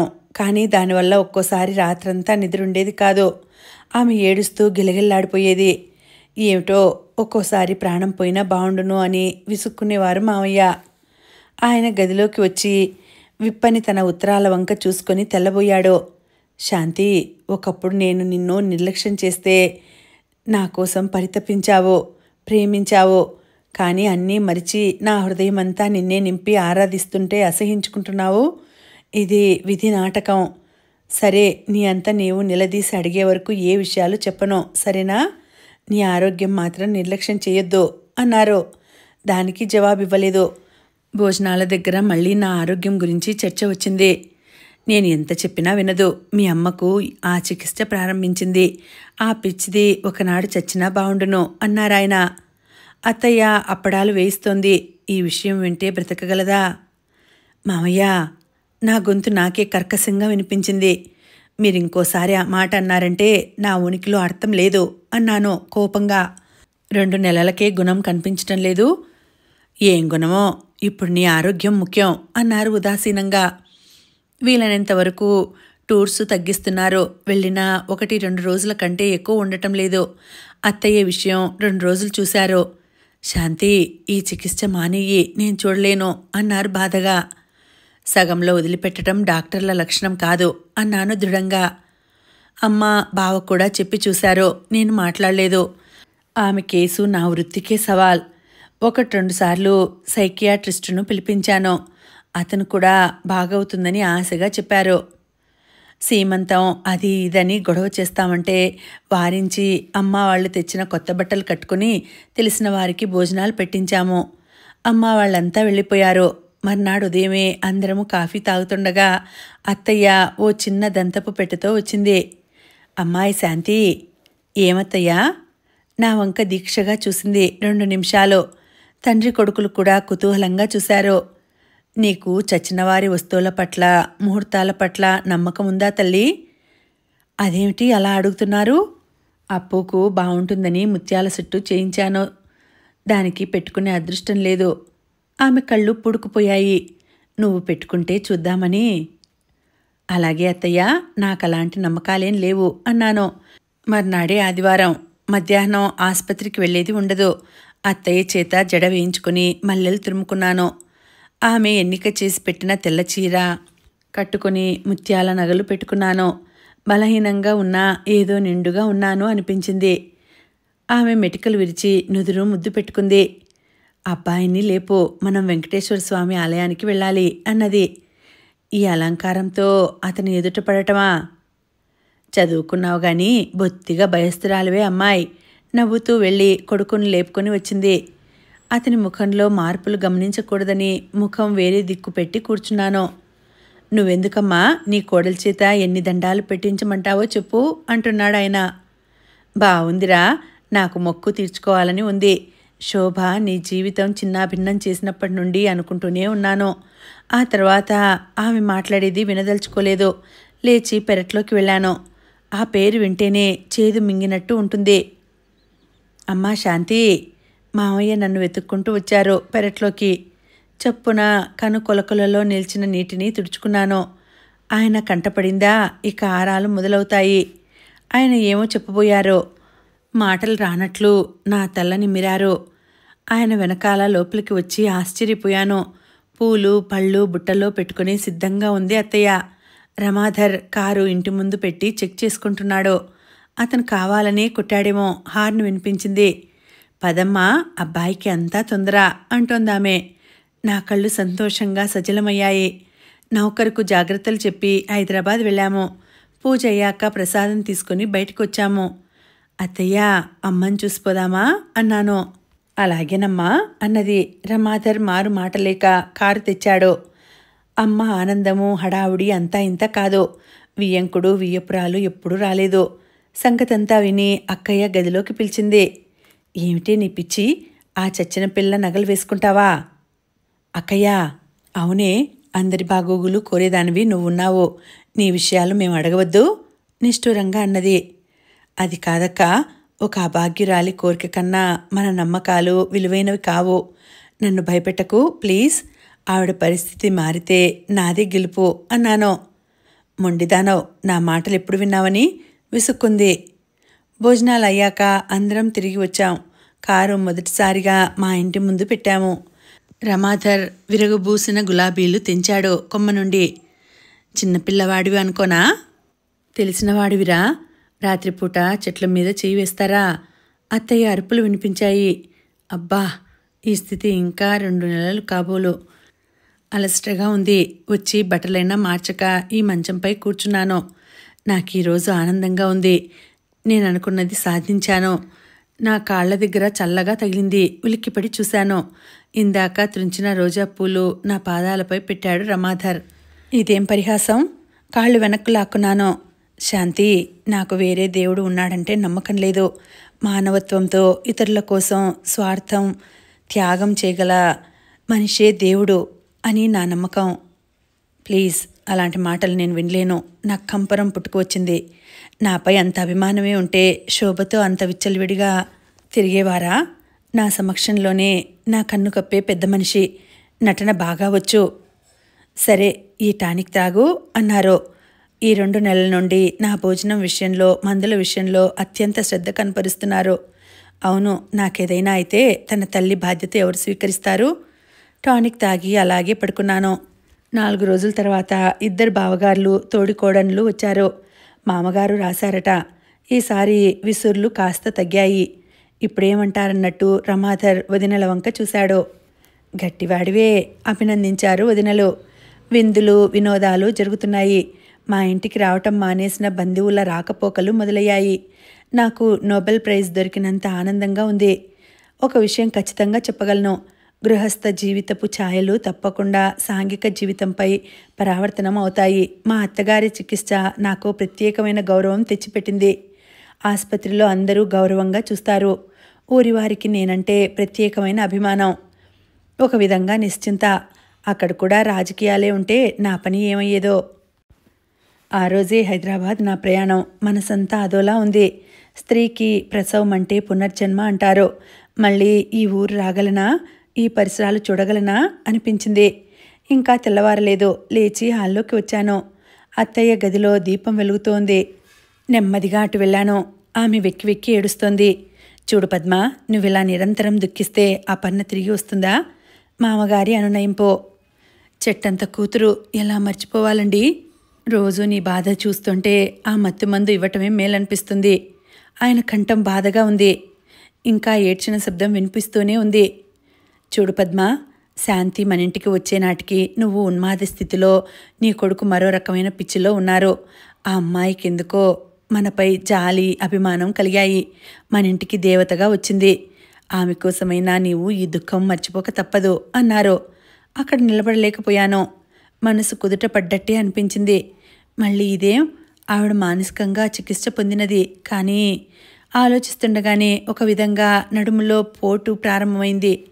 ఈ స్థితిలో హైదరాబాద్ పోలేనన్న సంగతి తెలుసు. పని కుర్రాడిని పిలిచి నర్సును పిలిపించాను. నర్సు భర్తకు హోటల్ ఉండడం ఎంత అదృష్టం. వంట వార్పు అనే బాధరబందీ ఉండదు. ఏమండి, ఇంకా ఏదైనా చెప్పాలా? నీకు నేనే ఫస్ట్ పేషెంట్ నయ్యేలా ఉంది నర్స్ అన్నాను. అలాగా, మీరింకా హైదరాబాద్ వెళ్ళరనుకుంటున్నాను. నేను వెళ్ళి అంతా తయారు చేస్తాను, మీరు రండి. వచ్చినంత హడావుడిగా వెళ్ళింది. విషయం అర్థమై ఉంటుంది. నిద్రమత్తు వదిలించుకొని వచ్చారు రమాధర్. 10 నిమిషాల్లో చేరవచ్చు శాంతి. రిస్క్ ఎందుకు? ఇక్కడ ఎందరు పురుళ్ళు పోసుకోలేదు అన్నాను. అతను మరేం తర్కించక డ్రైవర్ని పిలిచి అమ్మ దగ్గరకు పంపాడు. అప్పుడే నిద్రలేచిన అత్తగారి హడావుడి అంతా ఇంత కాదు. అప్పుడు ఆమెను పరీక్షగా చూశాను. కళ్ళ చుట్టూ నల్లని వలయాలు ఏర్పడ్డాయి. చిక్కిపోయిందనడానికి జాకెట్టు వదులుగా ఉంది. ఏమిటమ్మా అలా చూస్తావు? ఏం లేదు అన్నాను తల తిప్పుకొని. ఎందుకో నాకు ఎలా అయినా పోయినా పర్వాలేదు అనిపిస్తుంది. ఆసుపత్రిలో చేరిన గంటకు అమ్మ, అక్కయ్య వచ్చారు. మధ్యాహ్నం నేను ఈ లోకంలోకి వచ్చాను అన్నట్టు కేర్ మంటోంది పాప. అమ్మాయి నిరాశగా చూసింది నర్స్. అవును, నేను మా బాబాయి అవతరిస్తాడనుకున్నాను అన్నది అక్కయ్య. అత్తయ్య చుట్టుపట్ల లేకపోవడం చూసి ఆశ్చర్యపోయాను. గదిలోకి తెచ్చి పడుకోబెట్టాక రమాధర్, మామయ్య వచ్చారు. రమాధర్ కళ్ళు మెరుస్తున్నాయి. అత్తయ్య ఏది? పిలవమంటావా?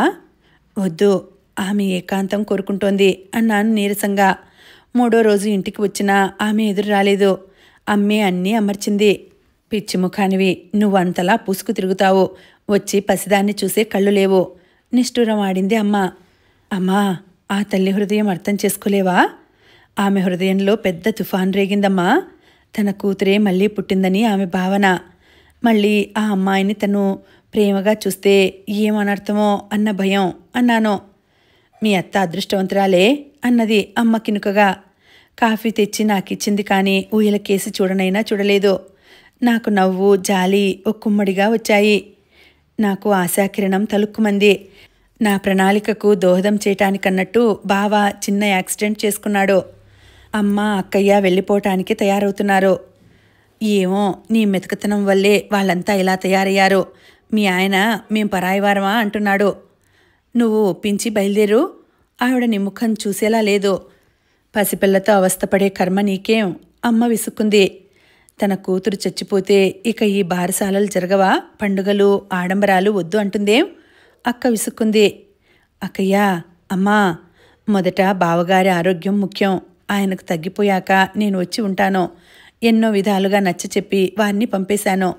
అమ్మ 10 సార్లు జాగ్రత్త అంటూ వెళ్ళిపోయింది. ఆ మధ్యాహ్నం అలా పడుకున్నానో లేదో పాప ఏడుపు మొదలుపెట్టింది. చటుక్కున లేవబోయి ఆగిపోయాను. 1-2 నిమిషాలు గడుస్తున్నాయి. నా హృదయం తరుక్కుపోతోంది. ఓపికగా చూస్తున్నాను. 5 నిమిషాలైంది.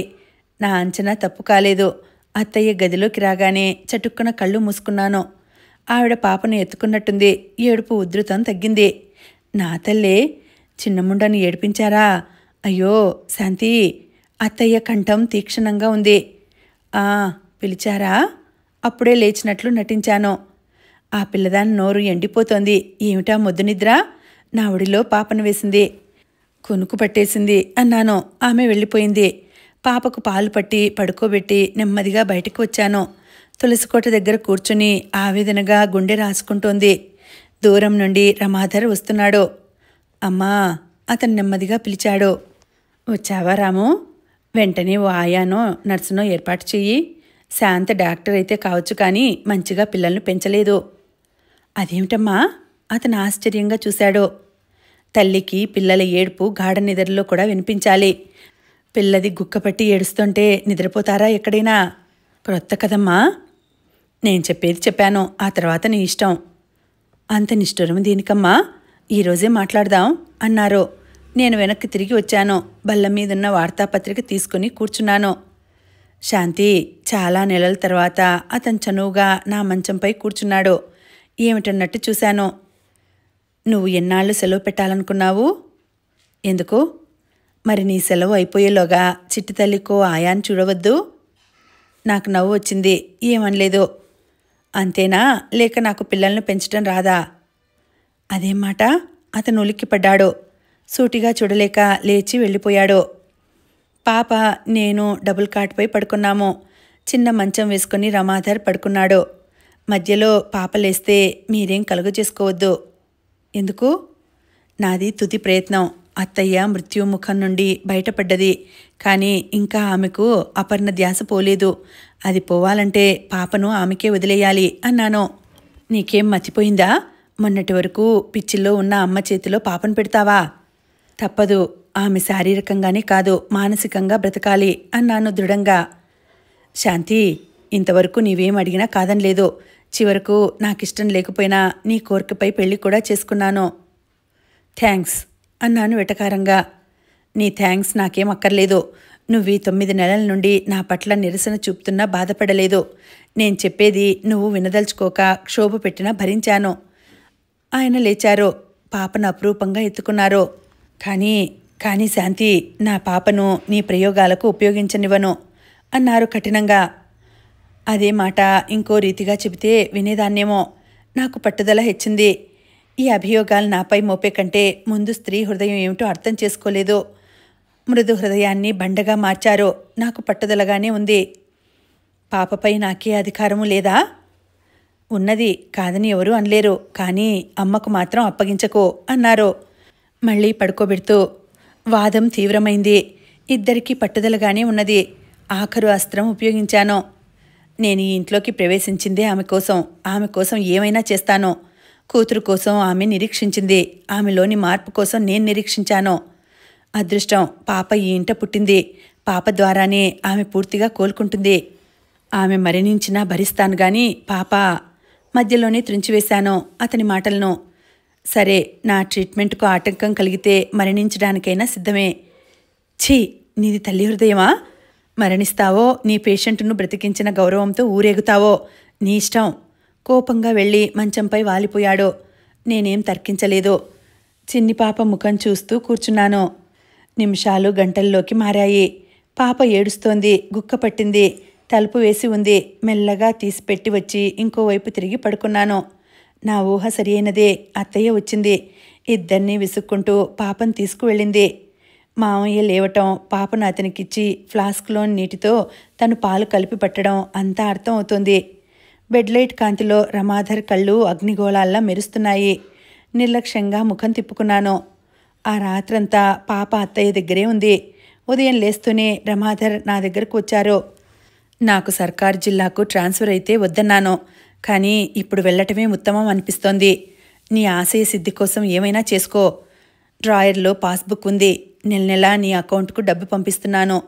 ఇక పొలాలు అవి అమ్మాలంటే ఆథరైజేషన్ కూడా పెట్టాను అన్నాడు. అప్పటికే సూట్ కేసులో బట్టలు సర్దుకున్నాడు.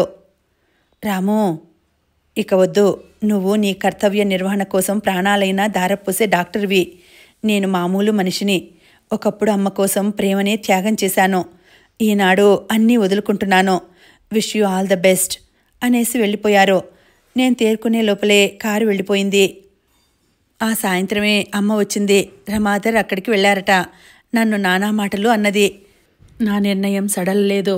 కొన్నిసార్లు అవతలివారి ప్రమేయంతో మన నిర్ణయాలు దృఢపడతాయి. నా విషయంలో అంతే అయింది. ఫలితం అందరికీ దూరం అయ్యాను. చూస్తుండగానే సంవత్సరం గడిచిపోయింది. నాకు లండన్లో సీటు వచ్చింది. కానీ కొడుకే రావటం లేదు. నేను వారికి దూరం అయితే ఎలా? కానీ విధి విపరీతం ఎలా ఉంటుందో ఆలోచిస్తే మతిపోతుంది. అత్తయ్య సంపూర్ణ ఆరోగ్యవంతురాలు. ఇప్పుడు ఆమెకు పాపే లోకం. నన్ను పూర్తిగా అపార్థం చేసుకుంది. నాకు పిల్లలంటే భర్త అంటే అయిష్టం అన్నట్టు. అందుకే కొడుకు రాడని అనుకుంటుంది. కొన్నిసార్లు ప్రత్యక్షంగా పరోక్షంగా అనే మాటలు నా హృదయాన్ని తూట్లు పొడిచేవి. ఒకరోజు రమాధర్ ఉత్తరం వచ్చింది. ఏం రాశారో తెలియదు. మామయ్య నా దగ్గరకు వచ్చారు. చూడమ్మా శాంతి, మన ఊరు వెళ్ళి ఉండాలనుకుంటున్నాము. రైతులు పొలాలు కాజేసేలా ఉన్నారు. నువ్వు అక్కడికి ట్రాన్స్ఫర్ చేయించుకుంటావా? రమాధర్తో వెళ్ళిపోతావా? ఆయన మాటలకు అత్తయ్య నిరసనగా జవాబిచ్చింది. చదువుకున్న వారికి మొగుడు సంసారం ఎందుకు? పద్మా, మందిలింపుగా చూశాడు మావయ్య. శాంతి, మీ అత్తకు తన హోదా చూపుకోవాలన్న తాపత్రయము ఎక్కువైందిలే. నీ వివాహం అయినప్పుడు రాము ఈ ఊళ్ళోనే ఉన్నాడు. ఇంతకాలం ఉన్నాము అన్నారు. మీరు వెళ్ళి ఊర్లో ఉండండి. నాకు లండన్ నుండి వచ్చిన పారాలు చూపాను. అమ్మా, శాంతి, ఏమిటమ్మా ఇది? వాడు మమ్మల్ని ఊర్లో ఉండమని రాస్తే నీకోసమే అనుకున్నాను. మీరు పెద్దలు, అనుభవజ్ఞులు, నా మాట అర్థం చేసుకుంటారనుకుంటాను. మీతో పరిచయం కలిగినప్పుడు ఇంకా చిన్నదాన్నే. అత్తయ్య మీది జాలే అనుకోండి, లేదా రమాధర్పై ఆకర్షణే అనుకోండి, బలవంతంగా వారి జీవితంలో ప్రవేశించాను. ఆయన ముందే చెప్పారు తాను భర్తగా నన్నేం సుఖపెట్టలేనని. ఎందుకో ఆయనను మార్చగలనన్న నమ్మకం కలిగింది. అందుకే పర్వాలేదంటూ వివాహం చేసుకున్నాను. శోభ రాకతో ఆయన నాకు దగ్గరయ్యారు. ప్రేమతో కాదు, శోభను ఉడికించడానికి. వారింకా ఒకరిని ఒకరు ఆరాధించుకుంటారు. పొరపాటు పడ్డావు శాంతి, నీరసంగా అన్నారు. లేదు, నేను కళ్ళతో చూశాను. ఏమిటని వివరంగా అడక్కండి. అప్పుడే నేను విదేశాలకు పోదామనుకున్నాను. నా ప్రణాళికలకు ఓ రూపం ఏర్పడక పూర్వమే పాపకు తల్లినవుతున్నానని తెలిసింది. నాకు జీవితంలో మిగిలిన ఆకర్షణ, ఆశాజ్యోతి పాపే. కానీ ఒక తల్లి హృదయం ఎరిగిన తల్లిగా పాపను వదులుకుంటున్నాను అత్తయ్య కోసం. అక్కడ అత్తయ్య అపార్థమే చేసుకుంది. అందుకు నిరాశ కలగటం లేదు. శాంతి, ఇప్పుడే వాడికి టెలిగ్రామ్ ఇస్తాను. సంగతి ఏమిటో తేలుస్తాను. ఆయన పోబోయారు. వద్దు మావయ్య, బలవంతంగా ఆయన జీవితంలో ప్రవేశించాను, అది చాలు. ఇంకా బలవంతపు కలయికలెందుకు? నాపై ప్రేమ ఉంటే ఒక 10,000 రూపాయలు ఇవ్వండి అప్పుగా. అమ్మా, ఆయన కళ్ళు నిండుకున్నాయి. అక్కడ పాస్బుక్ ఉంది. సంవత్సరం నుండి మీ అబ్బాయి పంపిన డబ్బు వివరాలున్నాయి. నా జీతమే వాడాను. అలా నన్ను పరాయివాడించేసి అప్పు అడక్కమ్మా. నువ్వు నా బిడ్డవు శాంతి. ఆయన నా తల నిమురుతూ ఉండిపోయారు. లండన్లో అంటే పట్టణానికి చాలా దూరంలో ఉంటున్నాను. అక్కడ ఆలోచించడానికి సమయమే దొరకదు. దొరికిన చిన్న అపార్ట్మెంటును కూడా మనమే శుభ్రం చేసుకోవాలి. వంట, చదువు, బిజీగా గడిచిపోతుంది జీవితం. అప్పుడప్పుడు పాప గుర్తుకు వచ్చేది. తల్లిదండ్రుల చిటికెన వేళ్లు పట్టుకుని నడిచే పిల్లలను అలాగే చూస్తూ నిలబడేదాన్ని. మనలా ఎవరూ పిల్లలను చంకన ఎక్కించుకు తిరగరు. కాస్త నడక వచ్చిన పిల్లలు నడుస్తారు. నడకరాని పిల్లలను తోపుడు బండిలో తీసుకువెడతారు. అలా పిల్లలు వెడుతూ ఆడుతుంటే గంటలు గంటలు చూసేదాన్ని. దానికి తోడు నేనున్న అపార్ట్మెంటుకు వెనకాలే పార్క్. సినిమాలకు, డాన్సులకు ఎక్కడికి వెళ్ళేది లేదు. అలాగే కిటికీలోంచి చూస్తూ కాలం గడిపేదాన్ని. ఒక్కోసారి వీలుని బట్టి మాత్రం పార్కుకు వెళ్ళేదాన్ని. ఆ చిన్నారి పాపల్లో నా పాప కనిపించేది. ఓ రోజు ప్రొఫెసర్తో అత్తయ్య కేసు చెప్పాను. ట్రీట్మెంట్ ఇచ్చిన డాక్టర్ను నేను అని చెప్పలేదు. ఆయన క్షణం ఆలోచించారు. ఓహో డియర్, అది అసాధ్యం. నువ్వు చూసావా? ఎస్ సార్, నా స్నేహితురాలే ఆ డాక్టర్ అన్నాను. ఐసీ, నిజంగా అలాంటి వారు నూటికి ఒకరు ఉన్నా గర్వించాలి. ఆరోగ్య కేంద్రాలు, విద్యా కేంద్రాలు ఈ రోజులలో వ్యాపార సంస్థలుగా మారాయి అన్నారు పైపు పీలుస్తూ. నాకు ఆ క్షణంలో ఎంత మానసిక బలం కలిగిందో చెప్పలేను. ఒక వృద్ధుడు, అనుభవజ్ఞుడు, ఉత్తముడైన వ్యక్తి నోట అలాంటి ప్రశంసలు వింటుంటే నాలోని నిరాశ, నిస్పృహలు దూరమయ్యాయి. నేను నా కోసం కాదు, నా వృత్తి కోసం బ్రతకాలి. మెల్లమెల్లగా రమాధర్ను మర్చిపోగలుగుతున్నాను. అప్పుడప్పుడు నిష్ఠూరంగా అమ్మ ఉత్తరాలు వచ్చేవి. ధైర్యం చెబుతూ బావ, మామయ్య రాసేవారు. ఇప్పుడు పదే పదే అందరూ గుర్తుకు వచ్చి ఏడవటం లేదు. మొదట సైకియాట్రీ తీసుకుందాం అనుకున్నాను. ఎందుకో మనసు అంగీకరించలేదు. నాకు తెలియకుండానే హృద్రోగాలకు సంబంధించిన విషయాల్లో ఆసక్తి కలిగింది. మాట వరుసలో చెప్పింది పెద్ద ప్రమాదం తెచ్చింది. ఓ రోజు మా ప్రొఫెసర్ సైకియాట్రీ చదివే విద్యార్థులను నా దగ్గరకు తెచ్చారు. ఆ కేసు మరోసారి చెప్పు డియర్, వీళ్లకు చాలా ఉపయోగం అన్నారు. చెప్పాను. ఆ తర్వాత వాళ్ళ టీవీలో కూడా ప్రసారం చేశారు. ఒకటే ఒక లోపం మన వాళ్లలో, వారు చెయ్యరు, చేసేవారిని ప్రోత్సహించరు. తెగింపు లేదు. మనిషికి ప్రోత్సాహం 1000 ఏనుగుల బలం అన్న సంగతి మొదటిసారిగా గ్రహించాను. అదే ప్రోత్సాహంతో ముందుకు సాగాను. చూస్తుండగానే ఓ సంవత్సరం గడిచింది. డబ్బుకు ఇబ్బందిగానే ఉంది. రాబడి ఎంతో, అంతకు రెట్టింపు ఖర్చులుంటాయి. ఎక్కడైనా పార్ట్ టైం పని చేయాలన్నా ఇంకో సంవత్సరం చదువు అయ్యాకే. ఈసారి సెలవుల్లో ఏదో ఒక పని చేయాలనుకున్నాను. ఆ సాయంత్రమే యూనివర్సిటీలో మ్యాథమెటిక్స్ ప్రొఫెసర్గా చేరి రామన్, అతని భార్య నా అపార్ట్మెంట్కు వచ్చారు. నాకు ఆశ్చర్యంగా ఉంది. ఈ సంవత్సరంలో ఎన్నోసార్లు ఆయన కలిశాడు. చిరునవ్వుతో పలకరించడం తప్ప పెద్దగా సంభాషణ జరగలేదు. ఈనాడు ఎందుకు వచ్చారో అర్థం కాలేదు. చిరునవ్వుతో ఆదరించి కాఫీ ఇచ్చాను. అనుకోకుండా టాపిక్ స్కాలర్షిప్ల మీదకి తిరిగింది. ఆ తర్వాత నాకు తెలియకుండానే నా కష్టసుఖాలు బయటకు వచ్చాయి. నువ్వేం దిగులు పడకమ్మాయి, భారతదేశంలో నా పిల్లలు చదువుతున్నారు. అక్కడ అప్పు తీర్చు, ఇక్కడ నా దగ్గర తీసుకొని చదువు అన్నారు. చాలా థ్యాంక్స్ అండి అన్నాను. పర్వాలేదమ్మా, ఊరికే ఇవ్వటం లేదుగా. ఆయన తన ఇంటికి ఆహ్వానించి వెళ్ళిపోయాడు. నాకు పెళ్లిలో బావ చేయించిన నగలున్నాయి. వాటినెప్పుడూ వాడలేదు. బంగారం ధర కూడా పెరిగిందట. అవి అమ్మి రామన్ గారి అప్పు తీరుస్తాను. ఆ విషయం తలుచుకుంటే చాలా నిశ్చింతగా ఉంది. అప్పుడప్పుడు పాప ఫోటోలు పంపుతారు మామయ్య. వాటిని చూసి తృప్తి పడడం నేర్చుకున్నాను. ఆ పాత జ్ఞాపకాలలో భారతదేశంలో బ్రతకగలనా అనిపించింది. చదువయి మంచి ఉద్యోగం దొరికితే లండన్లోనే సెటిల్ అవ్వాలని నిశ్చయించుకున్నాను. నాకు నిశ్చింత అనిపించింది. రామన్ దంపతులు అంత ఆత్మీయులు, స్నేహపాత్రులు అవుతారని ఎప్పుడూ అనుకోలేదు. నా భోజనం చాలా మటుకు వాళ్ళ దగ్గరే అవుతుంది. అతన్ని బాబాయ్ అంటూ, అతని భార్యను పిన్ని అంటూ పిలిచేదాన్ని. పెద్ద పిల్లలు మద్రాసులో చదువుతున్నారట. చిన్నపిల్లలు ఇద్దరూ ఇక్కడే ఉన్నారు. అక్క అంటూ ఎంతో ప్రేమగా చూసుకునేవారు. పొంగల్కు నాకు స్వెటర్ బహూకరించారు. సంవత్సరాదికి లేత నీలం రంగు బిన్నీ సిల్క్ చీర ఇచ్చారు. భారతదేశం నుండి తెప్పించారట. ఆ చీర చూసినప్పుడు ఒక్క క్షణం రమాధర్ గుర్తుకు వచ్చారు. అతనికిష్టమైన రంగు లేత నీలం. గాఢంగా నిట్టూర్చడం తప్ప ఏం చేయలేను. నువ్వు మా నుండి ఏదైనా తీసుకోవాల్సి వచ్చినప్పుడు నిన్ను నీవే మర్చిపోతావు. తిరిగి ఏం ఇవ్వలేనని ఆలోచన. మిస్సెస్ రామన్ అడిగింది. తల వంచాను. అలాంటివేం పెట్టుకోకు. మా తమిళులు చాలా ప్రాక్టికల్ మనుషులు. రేపు అంతకు రెట్టింపు వస్తువులు నీ దగ్గర గుంజుతాము అన్నది నవ్వుతూ. నేను మరేం మాట్లాడలేదు. భారతదేశం వదిలి దాదాపు 3 సంవత్సరాలు కావస్తుంది. చదువు పూర్తి అయింది. ఉద్యోగంలో చేరే కంటే ముందు ఒకసారి వెళ్ళి అమ్మను చూసి రావాలి. కానీ డబ్బు రామన్ గారిని అడగాలి. వారం రోజుల క్రితం పాప ఫోటోలు పంపారు. బొద్దుగా ముద్దుగా ఉంది. పరికిణి కట్టారు. 5 ఏళ్ల అమ్మాయిలా ఉంది. ఇంకో ఫోటోలో తండ్రి చేతుల మీదుగా ఎగురవేసి పట్టుకున్నాడు. ఇద్దరి ముఖాలు ఒకచోట ఉన్నాయి. అతను పైకి చూస్తున్నాడు. పాప క్రిందికి చూస్తోంది. ఇద్దరూ నవ్వుతున్నారు. అలాంటి సన్నివేశాలలో పాల్గొనే అదృష్టం నాకేది? విద్యాధికుడు. నేను ఏం చేసినా వారి కుటుంబ శ్రేయస్సుకని తెలియదు కదా. పూర్తిగా మర్చిపోయి ఉంటాడు. ఫోటోలు డ్రాయర్లోకి తోసి రామన్ ఇంటికి వెళ్ళాను. అతను నా మాటనే సమర్థించాడు. ఓ 2 నెలలు అమ్మ దగ్గర ఉండిరా అని సలహా ఇచ్చారు. ప్రయాణానికి ఏర్పాట్లన్నీ జరిగాయి. అపార్ట్మెంటు వాళ్లకు అప్పగించి రామన్ ఇంట్లోకి మారాను. తెల్లారితే నా ఫ్లైటు.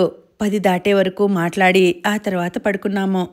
ఆయన రీడింగ్ రూమ్లో ఉన్న సోఫా కమ్ బెడ్లో నా పడక. అస్తవ్యస్తంగా పడి ఉన్న నా బ్యాగ్, స్వెటర్ సర్దుకున్నాను. బల్లపై ఒక మూల పెడుతుండగా బల్ల మీద భారతదేశం నుండి వచ్చిన ఉత్తరం కనిపించింది. చిరపరిచితమైన దస్తూరి వెనుక అడ్రస్ చూడగానే నా తల తిరిగిపోయింది. అయితే రమాధర్ రామన్కు తెలుసా? ఆ క్షణంలో సభ్యత, సంస్కారం మర్చిపోయాను. కుతూహలం మిగిలింది. వణుకుతున్న చేతులతో ఉత్తరం విప్పాను. ఇంగ్లీష్లో ఉంది. డియర్ సార్, మీరు నన్ను స్టూడెంట్గా ఎంత అభిమానించారో అంతకు రెట్టింపు నా భార్య శాంతిని ఆదుకున్నందుకు ధన్యవాదాలు. మీరు చేసిన సహాయం ముందు నేను చేసినదెంత? డబ్బు ఉంది కాబట్టి అవసరంలో ఆదుకున్నాను అంతే. శాంతి నా ప్రసక్తి కానీ బేబీ ప్రసక్తి కానీ ఎన్నడూ ఎత్తలేదని బాధపడ్డారు. తప్పు ఆమెది కాదు, పూర్తిగా నాదే. ఆమెను అర్థం చేసుకోలేకపోయాను. నా కోసం స్త్రీగా ఆమె కోరికలన్నీ త్యాగం చేసింది. నా ఇంటి కోసం, నా తల్లి కోసం ఆమె తల్లి హృదయాన్నే రాయిగా మార్చుకున్నది. అటువంటి శాంతికి నేను ఈ మాత్రం సహాయం చేయటం గొప్పంటారా? ఆమె సంతోషంగా ఉంటే అదే చాలు. నా విషయమై శాంతిని మీరు హెచ్చరించవద్దు. డబ్బు మీ పేరు బ్యాంకులో వేశాను. రసీదులు పంపమంటే పంపుతాను.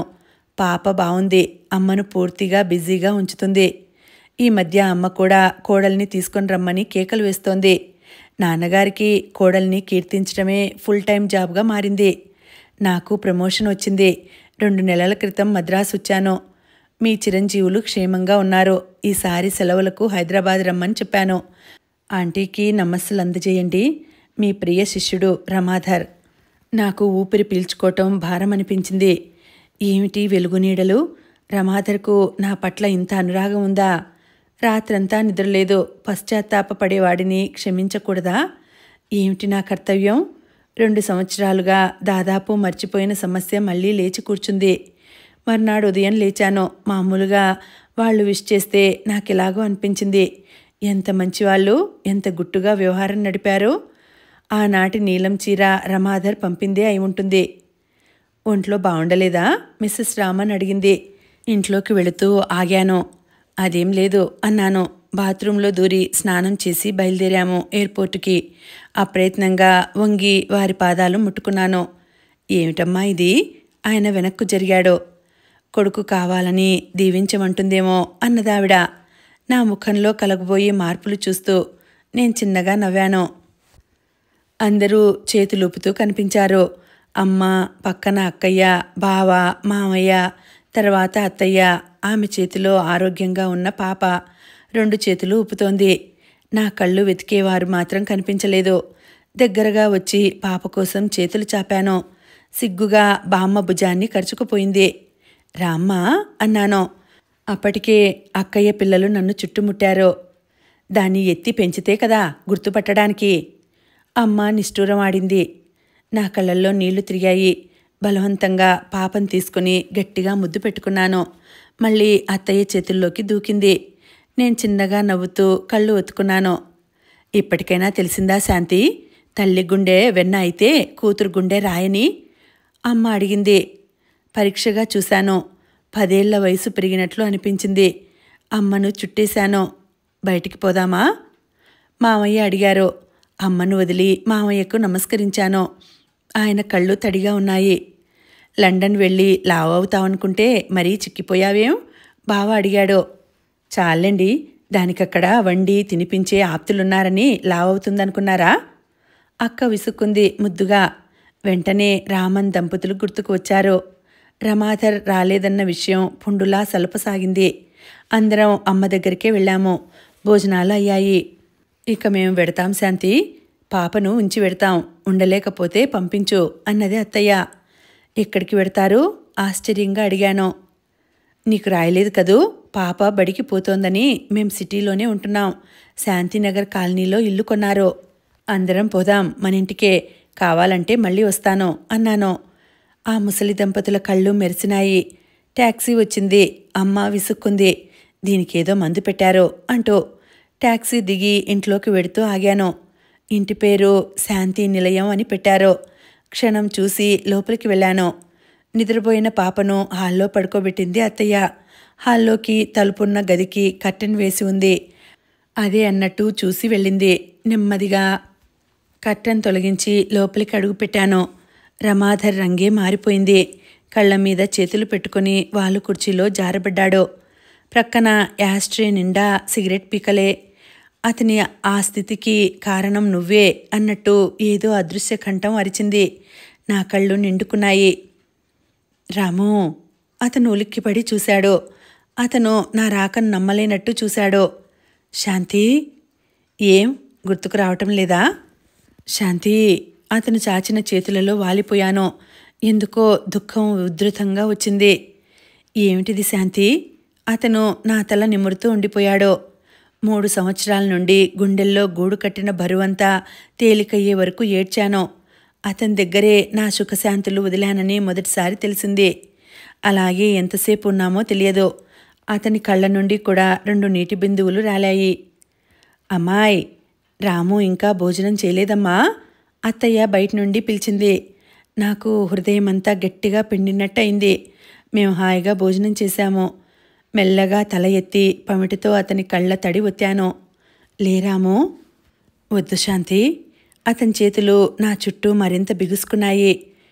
మళ్ళీ నిన్నిలా చూస్తాననుకోలేదు శాంతి. నన్నింకా సిగ్గుపడేలా చేయకండి అన్నాను కన్నీటితో. నువ్వు కాదు, మేం సిగ్గుపడాలి. కన్నీరు ఒత్తి నన్ను వదిలి లేచారు. అతనికి వడ్డిస్తుంటే అత్తయ్య మామయ్య నిశ్చింతగా హాల్లో కబుర్లు చెప్పుకుంటూ కూర్చున్నారు. అతను భోజనం చేస్తుండగా అత్తయ్యకు మామయ్యకు కాఫీ చేసి ఇచ్చాను. అమ్మాయ్, అలా బయటకు వెళ్ళి పూజకు కావాల్సిన సామాన్లు తెస్తాము. పాపలేస్తే 2 బిస్కెట్లు పాలు ఇవ్వు. సంచులు తీసుకుని పదరా. పని కుర్రాడితో వెళ్ళిపోయారు. మాకు ఏకాంతం కలిగించాలని అలా చేశారని తెలిసింది. అతను చెయ్యి తుడుచుకొని సిగరెట్టు వెలిగించాడు. అది లాగి బయటకు విసిరాను. ఏమిటి మరీ హద్దుపద్దు లేకుండా? భారతదేశంలో కనిపించిన మొదటి పేషెంటును నేనేనా? నవ్వుతూ అడిగారు. ఆ నవ్వులో నిండుతనము నిశ్చింత కనిపించింది. శాంతి, నన్ను క్షమించు. నిన్ను పాప విషయంలో అపార్థం చేసుకున్నాను. శోభ విషయం అవన్నీ జరగటం మన మంచికేలేండి. లేకపోతే అత్తయ్యకు చికిత్స ఇంత దిట్టంగా అయ్యేది కాదు అన్నాను. వెనుకగా వచ్చి పల్చబడిన అతని జుట్టు నిమురుతూ థ్యాంక్స్ అన్నాను. ఎందుకు? తలెత్తి నా వైపు చూశారు. నా చదువు సక్రమంగా సాగడానికి సహాయం చేసినందుకు అన్నాను. అతను తెల్లబోయాడు. రామన్ గారేమైనా చెప్పారా? లేదు, ఉత్తరం చదివిన ఉదంతం చెప్పాను. కాసేపు ఇద్దరి మధ్య నిశ్శబ్దం రాజ్యమేలింది. నా నిరీక్షణ సమాప్తి అయింది శాంతి. నీ ముభావం చూసి నీ చల్లని చూపు కోసం జీవితాంతం నిరీక్షించాలనుకున్నాను. నీ వ్యక్తిత్వానికి ముచ్చటపడకుండా ఉండలేను. పుట్టింటి వారి మాటల వల్ల అతింటి వారిని అనవసరంగా ఆడిపోసుకునే స్త్రీలను ఎరుగుదును. ఎవరు ఎన్ని చెప్పినా నీ లక్ష్యం సాధించావు. అబ్బా, ఎంత పెద్ద డైలాగో! పక్కన నవ్వాను. వెళ్ళి అతని ప్రక్కన చోటు చేసుకుని కూర్చున్నాను. యువతలి ప్రక్కగా ఉన్న పాపను వంగి ముద్దు పెట్టుకున్నాను. మరి నేనేం పాపం చేశాను అన్నారు గంభీరత మరిచి చిలిపిగా. చెప్పాలా? చెప్పమనేగా. శోభతో మీ చనువుకు సంజాయిషి కావాలి అన్నాను గంభీరంగా. శాంతి నా చెయ్యి తీసుకుని తన హృదయంపై పెట్టుకున్నారు. మన ఇంటికి వచ్చినప్పుడు శోభ చాలా కష్టాలలో ఉంది. భర్తను ఉద్యోగంలోంచి తీసివేశారు. అందరూ ఆమెను దురదృష్టవంతురాలని నిందించారట. అదే చెప్పి నా సాయం కోరింది. చేస్తానని మాట ఇచ్చాను. ఆ రాత్రి మన ఆశలు అణిచివేసిన రాత్రి. నువ్వు నిద్రపోయావు. నీకు సహాయం చేద్దాం పెట్టె సర్ది అని లేచాను. హాల్లోంచి వెక్కిళ్ల చప్పుడు వచ్చింది. ఏమిటా అని చూశాను. శోభ ఏడుస్తోంది.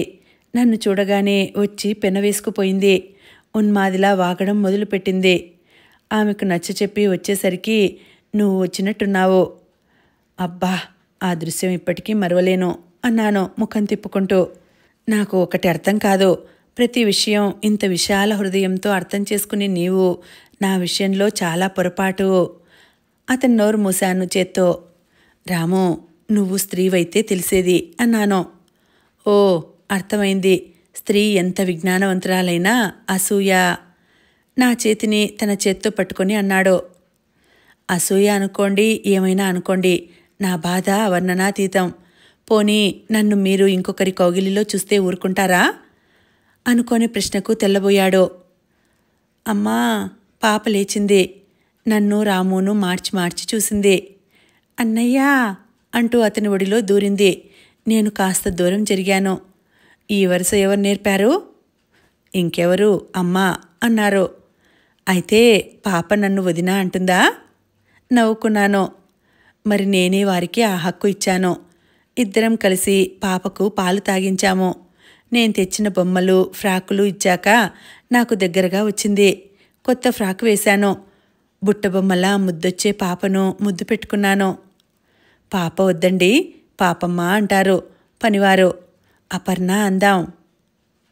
శాంతి: అవునండి. అతను పాపను నన్ను దగ్గరకు తీసుకుని తృప్తిగా కళ్ళు మూసుకున్నాడు. శుభం సమాప్తం. మళ్ళీ వచ్చే వీడియోలో మరొక మంచి కథతో కలుసుకుంటానండి. అంతవరకు సెలవు. నమస్తే.